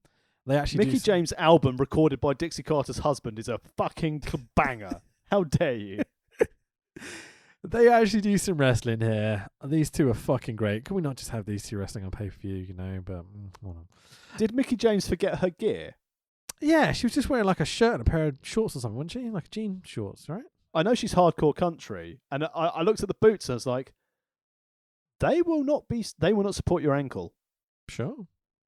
If Bobby Lashley stamps on the floor near your foot, you're going to go down. I love that spot so much, man. I'm hoping that was deliberate. They were like, oh, look, we can do silly shit too, AEW. I wish he'd fucking stamped on his foot. Yeah, absolutely. I still like him, but mate, he's so funny. Every week I get a little pop from like Matt Riddle on these terrible shows WWE put on. Even though SmackDown's good, I'll give it this to you. I'm just joking because it's funny to say their shows are terrible, but they're not that bad right now. He's just a shit Rob Van Dam. Shit Rob No, he's Van not. Dam. He's significantly better. They do some wrestling. Excuse me. Gail avoids a nothing off the top from Mickey when Gail grabs the ref. Roll up reversal. Gail Kim ends up on top. Pulling the tights. Oh my! Outrageous. Can she do that, Joey? Yeah, exactly. Mickey's feet are clearly in the ropes. 1, 2. Fuck this company. 3. Can she do that, Joey? She's a heel. This fucking ref, Jesus Christ. Gail eliminates Mickey James. Velvet Sky out next. Well, I think it's Velvet Sky. Let the pigeons loose, Taz. Gail jumps Velvet from almost directly in front of Velvet. How do you do that, Tax? Magic. It's so stupid. Velvet walks down the ramp, right? Gail bails to the outside, the opposite side of the ring. Walks around the ring almost directly in front of Velvet and goes, ha-ha, motherfucker! Jumps. It's like, what? The way Velvet's telling it, looking around, going, where did she go? Which way did she go? Oh. Oh, it's so funny. This is one of those moments where I was just like pissed off and annoyed with this whole show. I burst out laughing when Velvet was like, oh no! Gail comes around like directly in front of her to surprise her. Oh, it's great stuff. Creepy Taz talks about Velvet's lovely catsuit. There's so many pussy jokes there, Taz, and you couldn't even make them. Me wow. This is the moment that got me the most. Creepy Taz, which is his new nickname, goes, you never want to say small package during a knockouts match. Wow. Do you get it, Tax? They're women, and there's a wrestling move called a small package. That is also the name for a small penis. Do you get it, Tax? They're women. Penis. Fucking tap. There are a lot of rats in the Red Hook section of Brooklyn, New York. Some Fucking people hell. try and justify that Taz is a good commentator. I say listen to this shit. He's fucking awful. He was awful on SmackDown. He's awful in TNA. He named his son Hook. He's not a fucking pirate.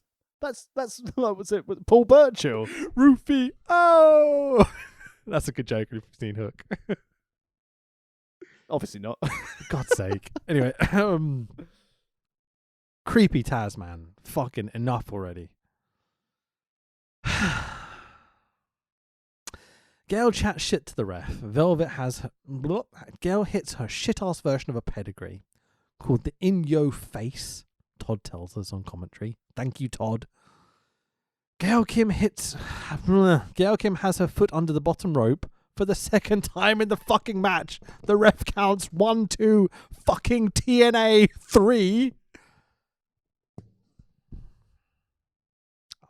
Boom. Winner is Velvet. Good thing she caught her though. Good thing she caught her. What? What do you mean? Caught who? Gail Kim didn't win this. No, Velvet Sky wins it. Sorry. Sorry.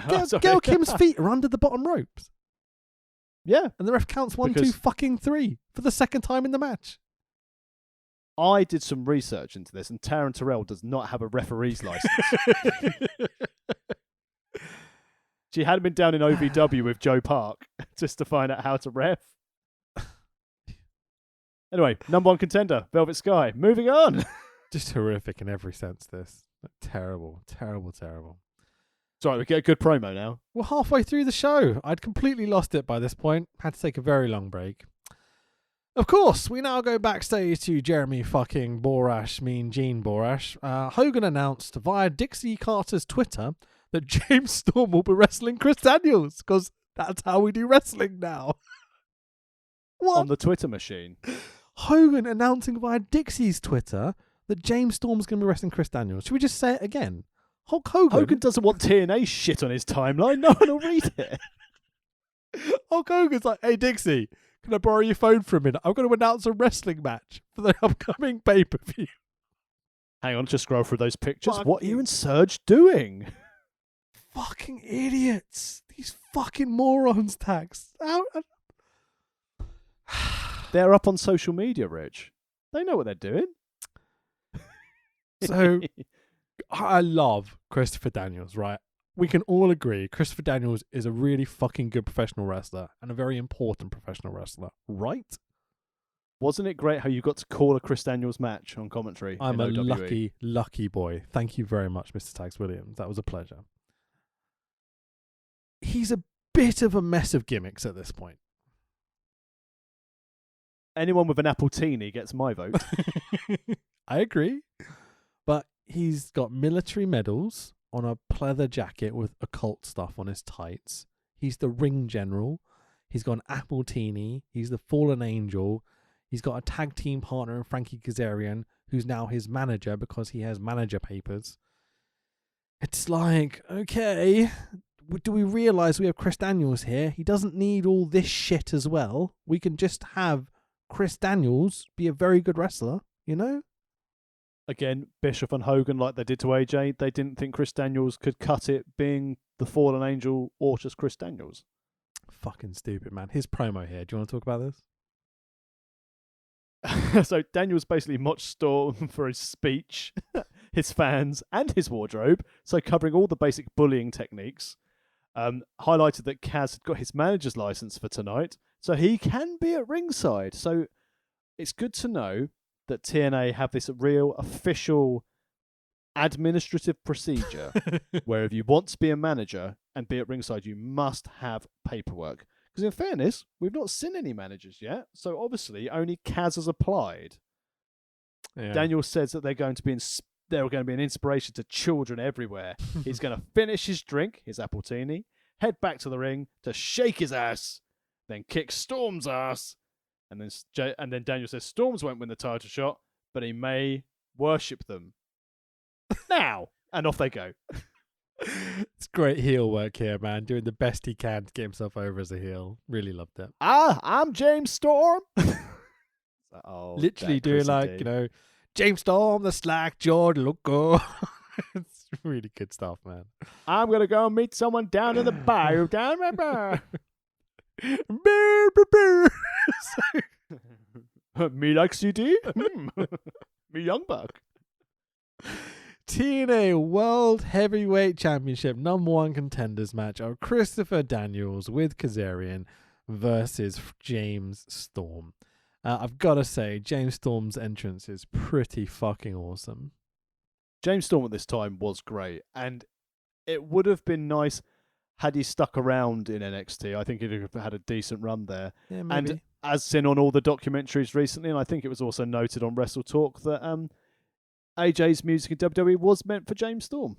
Interesting. Did not know that. I love the way when Storm comes out, he's got this really cool theme music, and when it cuts down, there's like a silhouette of just James Storm standing there, then an explosion as the music kicks in. The timing and the production here, really, really cool, man. Loved it. Mike Tenay tells us that this is the first time these two have ever wrestled each other one-on-one. I was like, pretty cool. Instantly brought back memories of the Elix Skipper cage spot. Oh, yes. Turning Point, one of the first main pay-per-views for TNA. Yeah. Because that was, what was it? Ultimate X versus America's Most Wanted, wasn't it? Was their team called Ultimate X? The Chris Daniels Neil Skipper team? So, I thought it was something X. Let me have a quick perusal. Something like that. Yeah. Yeah. Carry on chatting while I delve into the world of everything else. It's cool. So, I mean, when these two come out and they're playing solid heel and face dynamics, I'm just like, oh, thank God. At least there's something that we can cheer for or boo here or understand that they're trying to tell the story with. Frankie distracts Storm by getting a cheeky look at Storm's arse, pulling down his trunks. Really funny. Triple X. Triple X, that's the one. Good stuff. Yeah, the bit where Frankie pulls down James Storm's trunks that distract him. Have a look at his ass. Let the pigeons loose. Creepy Taz was all over it. If he would have been, then it would have been funny. But he's a sexist piece of shit, so he's not going to, obviously. Frankie constantly getting involved behind the ref's back because, they're heels playing up to being heels. Do you want to pay attention, TNA? This is how you do wrestling, It worked really well. It was a real breath of fresh air. This whole the whole craft of this match thrown together on a Twitter post. Yeah, it's a shame, isn't it? But they're doing a great job with what they've got. Taz tries to fucking ruin this by doing what he always does on commentary. He does this faux real world wrestling tactics commentary phony bollocks where he's like, oh yeah, man, the old saying of you take out the leg and you take out the man. This sort of shit. And you're just like, yeah, that's what fucking sport is, you twat. It's like, bruh. That's what we said back in the 90s. If you kick your leg out of your leg, you take out the man. He goes on like, yeah, like my dad once told me if you grab a headlock and you twist his ear, you get that taunt on it, and that means that your arm will expose itself to the winning of the... Oh, just shut the fuck up, Taz. Tell the story of the match already. I look forward to when I can do more commentary and just do this going, my dad taught me when the TV license man's come banging on the door because you owe him £300, you hide under the bed and keep quiet. And that's what he's doing under the ring right now. Oh, that's great stuff, man. These guys start to build to a finish. Todd on commentary gets their names confused again. I'm like, how? How are you getting these guys confused, you fucking idiot? They went WWE style. Daniel Christensen. Commentary are literally just ripping the shit out of him and constantly going on about the fact he has no idea who these people are. You're like, can you stop getting yourselves over, guys, and talk about the fucking match in the ring right now? And it was a really good match, what it was. Yep. Just thrown together. I really enjoyed it. Loved it. It's probably the best match on the card. Yeah, two performers I really, really like as well. Eye of the Storm only gets 2 for Storm. Really cool to see him picking this out because he hasn't used it for a while, apparently. A couple of missing and kicking out of finishes building up to the finish. A couple of John Waters specials by Storm. Frankie distracts Storm for a bit because, TNA is fucking bollocks. Daniels pins Storm, getting his feet on the ropes out of fucking nowhere for the 1, 2, fucking 3. Boys, put a finish on this match, please. But more importantly, Daniels is #1 contender for the ugly belt. He is. Hopefully we get some good wrestling matches and with some solid finishes, but I doubt it. Really, really nice treat this was, especially as you said, if you took a break to come back into this, you would have thought it was a completely different company till the finish. Yeah. Another overbooked bollocks finish, though, because, it's TNA. But they made the best of their time. I don't think any of them ended up looking worse off after this match. Agreed. Absolutely. Replay from Impact Wrestling last Thursday. Do you want to... Because this is the bit we're here for. So, last Thursday on Impact, Bully Ray was in the ring with Brooke Hogan, Hulk Hogan, and her baby daddy Sting. Woo. And over the last few weeks and months, we've seen Brooke Hogan and Bully Ray's romance blossom like 2 young lovebirds who don't have 20 years between them. Two Which people learning Hogan how is to quite act on the job. Which is why why Hulk Hogan is furious at this. But what we see as the highlight is that Bully Ray proposed to Brooke Hogan on Impact, and not suggesting it's going to be a shotgun wedding, but on Impact next week, there's going to be a wedding. Hogan's acting, and I say acting very loosely during this segment. You wouldn't have thought he'd been in the wrestling industry by like 30 years by this point. Hogan, when he's showing his disdain for Bully Ray proposing to his daughter, when he's trying to like puff out his cheeks, it's the sort of face I make when I'm trying not to vomit. Why are Yoda? It's terrible. But yeah, this is why we're here. There's going to be a wedding on Impact, which hopefully will be a lot more entertaining and we can talk a lot more about it than this pay-per-view, which continues when Bubba and Brooke head to the ring. Crowd give Bubba the what treatment during this promo. Bubba starts to chat about the wedding angle. Bubba then grabs his phone to shoot a video of the fans for Twitter, whatever the fuck that is.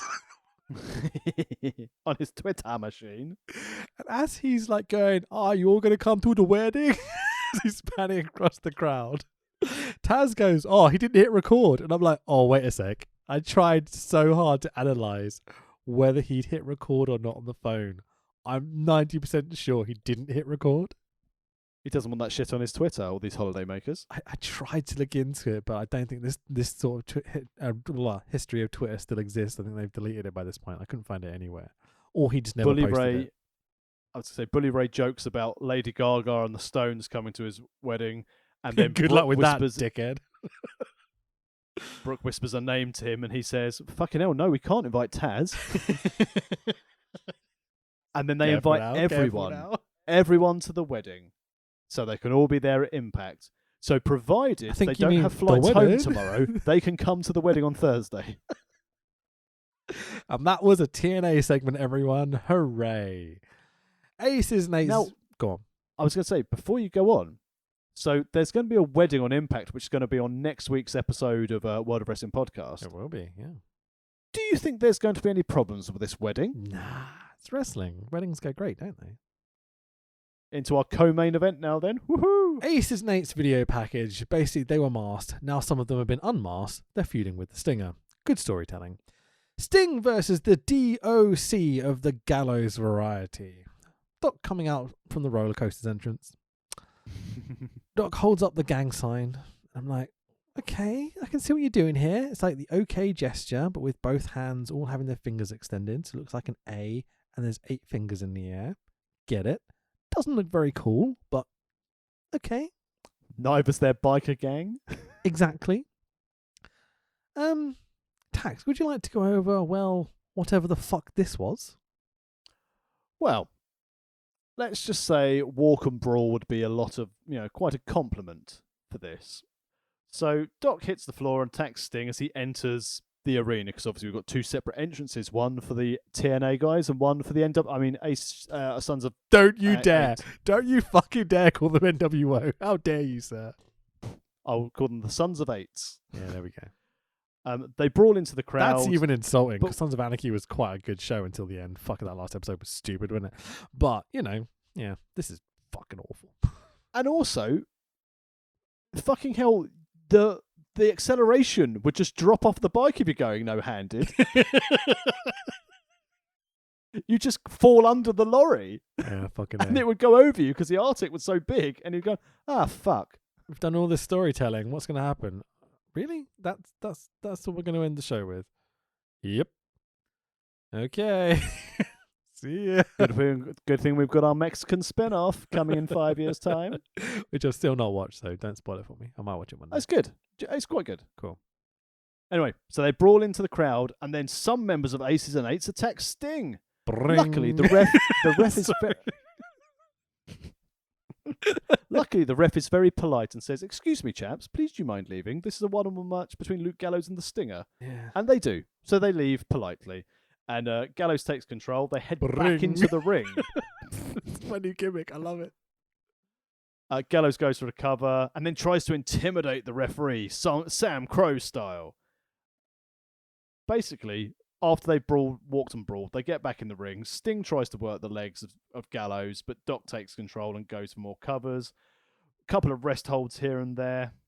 Sting fights back, looking for the Scorpion Death Drop, but Gallows has watched wrestling, so blocks it. Sting goes again for the knees and kicks Gallows, gets the Death Drop and covers for 2. And I was like, fucking hell, they're really putting Gallows over here, kicking out at 2. Gallows then goes for a charge, and obviously as a big man who can't actually run like a freight train, always misses. Sting kicks his leg out of his leg, clothesline, Big right hand from Sting. Stinger splash, death drop. 8 minutes. Gallows makes look like an absolute chump. Bring. So Sting also wrestles in a t-shirt. True. Sure. So Aces Nate's out after the match. Bubba Ray chases them all off by himself because he's got, a wallet with a chain on it. And I'm like, these fucking pussy bikers. What's this about? Everyone loves Grebo chain. Yeah. And We all had one. that's that. That's our introduction to Aces Nates for the evening. Great stuff. Well, so far, though, we've seen Bully Ray align himself with Sting to go against Aces and Eights because Sting's down as Hogan's buddy. Bully Ray's now going to be marrying into the family. Keeping Hogan's name, so it's going to be called Bubba Hogan. He's also got his white hood ready for the wedding, But basically, we're now starting to see more members of Ace and Eight and continually interfere and get in the business of Sting, Bully Ray, and Hogan. I wonder, as Bully Ray's come to chase them off, if they'll get involved in the wedding. Find out next week on the World of Wrestling podcast if you can't already see what's coming. This fucking Ace and Eight storyline so far. What do you think, mate? I mean, they've had the very slow burn of 6 months of just, trashing people. They've not had many wins. So you've had Devon win the belt. You've had Gallows lose on a regular basis, and obviously, we're not going to have Sting put over Gallows. But even if it was a schmozzy finish where Gallows could have stolen a win, or have Knox come out and twat him with a hammer and they get the roll up, but then you can't really have Bully Ray coming out to make the save. In all seriousness, the slow burn of having Bully Ray, he's the one who unmasks Devon, and then there's the shock when they first find the unmasked member of Devon. If this was the direction they were planning on going the whole time and having a whole sort of 6 to 8 month build for this, to have Bully revealed maybe as part of Ace and Eights, then I like the idea of the slow burn, but the problem is the execution of keeping Ace and Eight strong rather than having essentially the putty patrol getting beaten off every time. Yeah, and this is the problem. And also wrestled. Yeah, this is the exact problem with Aces and Eights from what I remember and what I'm seeing already, is that you can't have them be a strong faction because they're all C-rate players. Yeah, that's the problem. And as you said earlier in the pod, having Devon as the big mystery reveal, that's not something you're going to go, oh. Yeah, exactly. And I have no problem with, where this goes with Bully Ray. I think he's a very, very good character. And I think he's doing quite a good job of trying to tell the story they're telling. It's just the story they're telling is stupid as fuck up until this point. Yeah, hopefully it's going to get better as we lead through to final resolution. Sure. So back into the arena, commentary talking shit to camera. Mean Gene Borash backstage with Bobby Roode tells us Bobby Roode and Aries are going to gang up on Jeff Hardy. At least it's consistent with what Aries was saying earlier. But that's about it here. Doesn't say much else. Classic heel tactic, though, and we've had an interview with both heels, so we know exactly what we're going to get going into the main event. Sure. Video package for the main. All three guys cut these kind of weird, emotionless promos to camera, kind of interspersed with footage of the lads in the ring. It really highlights the fact how much these guys have changed heel and face in their time with TNA already. Because you just can't tell. Yeah. You can't tell who you're supposed to be cheering for, and that is the problem, as you've said before, with TNA on the whole. The video package isn't terrible, but you would have thought this match. Go on. Sorry. No, go ahead. I was just going to say that the weird thing with this video package is you've got a director behind the camera who's probably going to be Bischoff or Hogan or someone or whatever. And you see, Austin Aries talking to the camera like there's nothing going on. He's so emotionless. You'd be like, bro, this is the main event of our pay-per-view. Can you try and put some emotion behind it and some feeling? Like, actually direct the guy cutting the promo? Like, really? That's his full effort of emotion. Maybe, that's the only tone he can speak in. But Bobby Roode driving in the car, cutting a promo, is doing 10 times the amount of work that either Hardy or Aries are doing in these promos. He wants to be the champ. Yeah, I think he's the only guy that really cares currently. Yeah, it's his hometown promotion. When he came in with Team Canada as essentially their muscle to what he's come to now as their top heel, he wants it to succeed. Yeah. And he also, I get the impression, as most wrestling fans are, and at the time, Hogan's come in, Bischoff, one of the creators of, or impactful in one of the biggest moments in wrestling, as we covered on our last series with the NWO. You want to impress on those influential people in professional wrestling because it will help your career. So at least by going all in and being energetic about it, you've got a chance when it goes to shit of being able to get a payday elsewhere. Sure. There's so many former WWE people that are just calling it in for a payday on this show, and generally in TNA during these kind of few years with Bischoff and Hogan in charge, that it's almost refreshing to see someone like Bobby Roode really putting some effort into his character and his promo work and such. You saw it earlier with Daniels and James Storm, though. Mm-hmm. The originals from TNA are the ones who actually put in the grafted and working with the shit salad they've been given to work with. Yeah, you feel gutted for them that they're not getting the pushes they should be getting, really, for the rewarded for their hard work. I mean, we'll get to it each week, but and I touched on it earlier.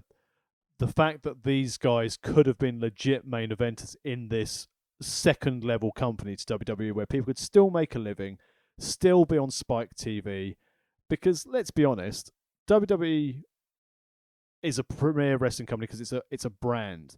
TNA on Spike was good for Spike, but it was better for TNA. But when it started going to shit with storylines like this, Spike just washed their hands of it. Yeah, they've got like thoroughbreds ready at the gates to go, but all the jockeys are fucking imbeciles, Great analogy. So time for our main event of the evening. The pre-match graphics are fucking shit. All right, Todd on commentary. Yeah, I've had enough, mate. Not a view of Poddage, just this fucking show by this point. TNA have no clue what a fucking tail of the tape is, right? So they bring up a graphic that says tail of the tape. I'm so angry by this point. This bollocks pops up. So a tail of the tape, right, is meant to be stats. Like the height, their weight, their advantages, their disadvantages, things that tell us the story of the matchup that's about to happen in the simplest kind of sporting manner, right? TNA's tail of the tape reads like this, lovely listeners. Champion, Issues Challenge. Title, Tug of War. Can Hardy survive elimination? I'm Young Buck. How is that a tail of the tape? Unbelievable. What fucking gun put this together? Seriously. Right, so TNA World Heavyweight Championship 3-way elimination match of Jeff Hardy, our current champion, with his ugly fucking belts. Jesus Christ. And his shitty entrance music. Oh, dude. But it's so bad. Dun, dun, dun, dun, dun. Billy Corgan told me to put a question mark in my band name. Oh, I love Billy Corgan, but don't trust him. He's just trying to make you look shit. And it's worked. Oh, it's so bad. So Jeff Hardy versus Austin Aries versus Bobby Roode. Aries has a shitty little cape. It basically makes Mad Kurt look like his cape's really good. What the fuck is that cape? It's like he's got a fucking, like a tea towel, just put it around his neck and like, haha, I'm a bad guy now. You know what happened? Basically, Matt Morgan was backstage and went, call that a fucking cape? Mate, I think so. It's so stupid that you have two guys that are both kind of like athletic white dudes with trim haircuts and stuff. I know they're completely different sizes and shapes and stuff, but that, like, one's like a miniature shrunk version of the other one, and they've both got dumb capes coming to the ring on one How fucking dare show. you? Do not insult Matt Morgan and put him in the same league saying that they're the same as Austin Aries. How dare you? Roode has his it factor gimmick currently, which is It's ick factor. sorry, that's my science playing up. Roode has his it factor gimmick, which is the same as his usual Ric Flair ripoff gimmick, but his entrance video now has the word it factor on it. At least his shitty robes a step up from AJ's shitty robes. Yeah, and Greg the Hammer Valentine's fucking Fisher Price version of the robe. Well, he's just bought a dressing gown. Yeah, That was it. Fucking A. Rude staring at the overhead camera while he's on the turnbuckle is pretty fucking awesome. Again, putting a lot of effort into his character here. Really appreciate that. But then, Crack Hardy enters with his ugly TNA belt. His even uglier custom TNA belt. For some fucking reason, he's got both of them. Jeff has eyes over his eyes. That must be really difficult to paint. Fair play to Jeff Hardy. I bet he'd be good at painting Warhammer miniatures. Aries and Rude have words, but they team up on Hardy for a bit. Hardy takes out a guardrail on the dive to the outside. Pin that fucking guardrail. 1, 2, 3, let's go. They had another replay showing Jeff Hardy completely missing the flying clotheslines. Bobby Roode turned his body away from Jeff Hardy, and Jeff Hardy cannoned into El Hijo de guardrail. I love it. That's over with me. El Hijo de guardrail gets taken out by Jeff Hardy. I mean, Jeff Hardy misses the dive to Rude, right? But he's probably seeing like 6 of Bobby Roode in front of him anyway. He's high as he does fuck. have 4 eyes. Mate, he's completely high as fuck. He's out of it. You can tell so much. He is wrecked at this point. I'm really glad we're not covering the part of the terrible main event where with his match with Sting. Yeah, he's not in good shape. And I know it's like sad now, and thank God he seems to have got himself sober. And to be fair, he's on WWE shows every week now, and he does seem to be having a lovely time just doing the raps, you know. And also promising when fans come back into the building, he'll have his old entrance music back. So, that's something to look forward to. Wait, this one? Because this was so bad. Can't wait. I mean, someone's got to get those rocks for Peroxygen on Spotify. How do you spell that name? It's got a question mark in it because it's supposed to be Peroxygen, but Billy Corgan told him to put a question mark in instead of Y. Because Corgan's clever. Because why? And likes ribbing people. Some fun, silly 3-way spots. They do a Tower of Doom, and Hardy does a kind of whisper in the wind-esque spinny dive off the top to knock the tower down. Really funny shit. I just didn't give a fuck. In fairness, he did boot Aries in the face beautifully. Yep. Then. Honestly, by this point, TNA have just taken the wind out of my sails absolutely entirely. So I was trying to enjoy this match, but just couldn't really get behind it. It's just no. And just so you know, Jeff Hardy's band is called Peroxygen. So it's spelled Perox WHY $Gen. I can't, mate. Don't get me started. I'll be here for half an hour analysing that if we do. Aries and Rude crash into each other occasionally, giving Hardy some hope spots. Because obviously the two heels are constantly tagging up on Jeff Hardy, trying to eliminate him. I appreciate the logic here. Until Hardy just keeps kicking out of everything these lads can throw at him. Rude fucks Aries by moving Jeff out the way of a 450 for some fucking reason, so the two heels can now fight each other. I was so pleased that they didn't do this until they did it. Didn't make sense. Fucked up the story. Aries backslides Rude. Hardy hops on for fun too for the 1, 2, 3. Rude is eliminated. Bollocks. Commentary seemed confused by the fact that the ref just counted to 3. Do they've never seen wrestling before? I guess. Todd on commentary doesn't understand. The ref counts to 3. It's fucking Earl Hebner, right? Or was it Brian Hebner in this match? One of them. They all look the same to me. Fucking white people. So, hello to our white listeners. Is that okay? I don't know. We're watching lots of Sunny in Philadelphia recently, so I'm not sure what's okay anymore because that show is really messed up in places. Yeah, the ref counts to 3, eliminating Rude. Commentary are like, I think he just counted to 3. Like, yeah, that's how wrestling works, you fucking morons. Jesus Christ. Couple of twist of fates, one to the hardest part of the ring on the outside, that the commentary are like, oh, it's the greatest thing I've ever seen. You're like, it looked a bit shit, to be fair. It was not good. Swanton, 1, 2, 3. And still, TNA wankery is Jeff Hardy. Some Uber marks at ringside celebrate because they've been paid to. TNA goes, guys, let's be honest. I'm like, careful now. You don't want me to be honest. What we have just witnessed, one of the gutsiest, one of the most courageous efforts and performances ever. I'm like, right, put it back in your pants, TNA, you fucking mark. Jesus Christ. This was one of the worst shows we've ever covered on this podcast. There wasn't anything funny. This was just bad wrestling. Yeah, we've tried to make light of it and we've tried to point out some positives as much as we possibly can. So I'm going to try and finish it on a positive note. Okay. Do you want to hear the names of Jeff Hardy's band studio albums? Okay, let's do that post-show, right? There's one little bit to go over. Todd on commentary sends us home with this thought. Incredible. Incredible effort.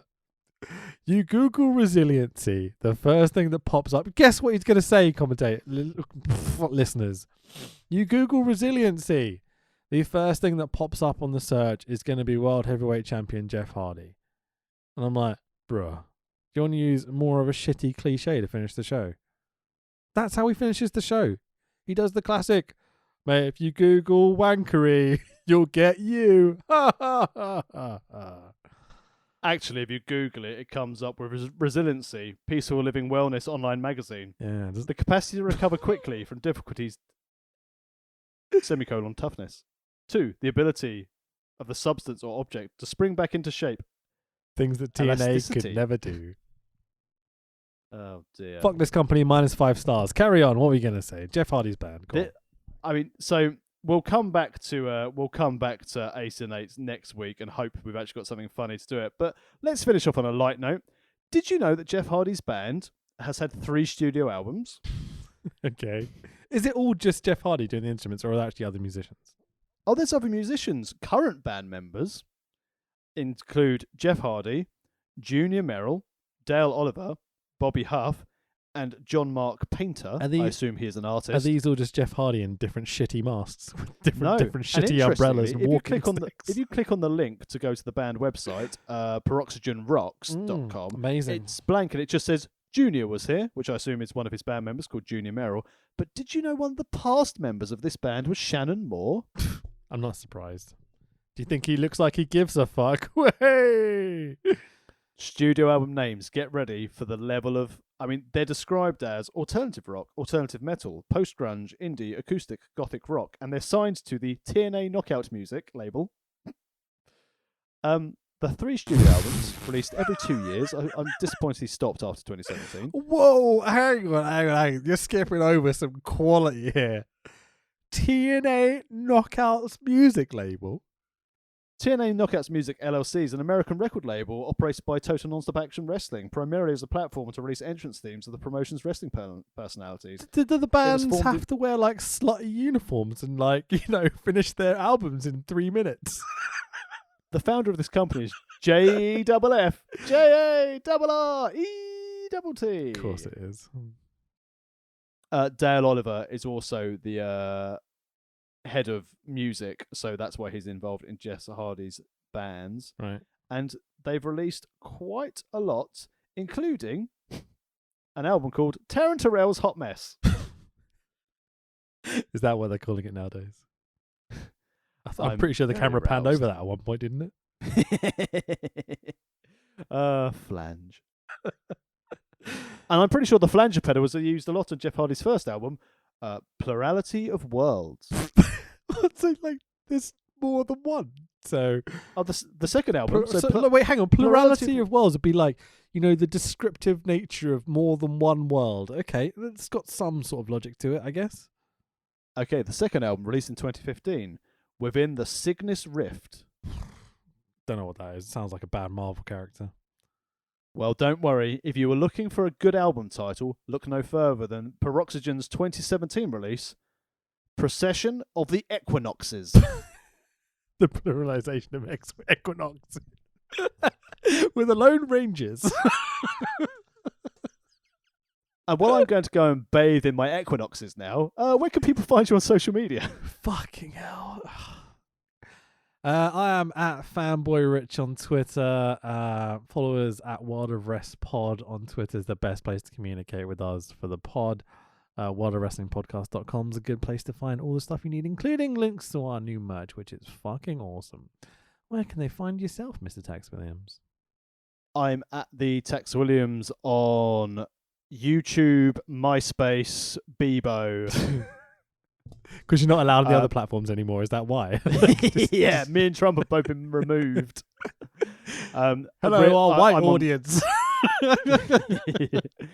I'm on Twitter, Facebook, and Instagram. Buy our merch. It's awesome. And as we said, we've made them as low as possible on Amazon, so we don't really get much from it, but they're cool designs. It's got our good buddy, friend of the show, Murder Clown on it.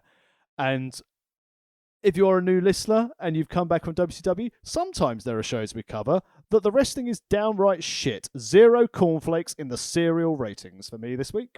Yeah, -5 cornflakes. Like I very, very rarely actually give out -5 cornflakes. This was abysmal. This was the fucking shit. I would never make anyone watch this. But watch next week's episode of Impact, the 17th of January 2013, if you can find it. I had to find it by very nefarious means. Also, if just by any chance, if the person who happens to be sharing these episodes of Impact on that website, I'm sure you all know where I mean, if you could fucking see the last 10%, that'd be great. Because if not, we're going to be doing Joshi Pro next week. I'm pretty sure I've got next week's episode downloaded already, but there might be a segment missing here and there. Let's put it that way. So on the plus point, we can have a Joey Styles walkout of this pod episode of this series. If we can't get the rest of the episodes, it gets so shit we could just abandon ship halfway through. I am determined to go through these 10 episodes, and do you know why? Because I think each of those Impact episodes is less than an hour, right? I think we're at like an hour and 20. Okay, that's tolerable. We can do it, Tax. We can get there because it's all Impact until the very last show, which is a pay-per-view. And that pay-per-view is going to be difficult, but we can do it, man. I believe in us. I can't believe I've got to keep my subscription going to that fucking Impact Plus till we do this pay-per-view, so we can't have any weeks off either. Fair enough. Will we have an aneurysm next week? I'm going to get a heart monitor for next week's podcast and see what's like the highest rate my heart will go up to. Good fucking fury at TNA's booking. Just remember, guys, go and monitor your processions of equinoxes. Fucking hell. Right, see you next week, everyone, for the 17th of January's TNA Impact episode 2013. It's going to be TNA.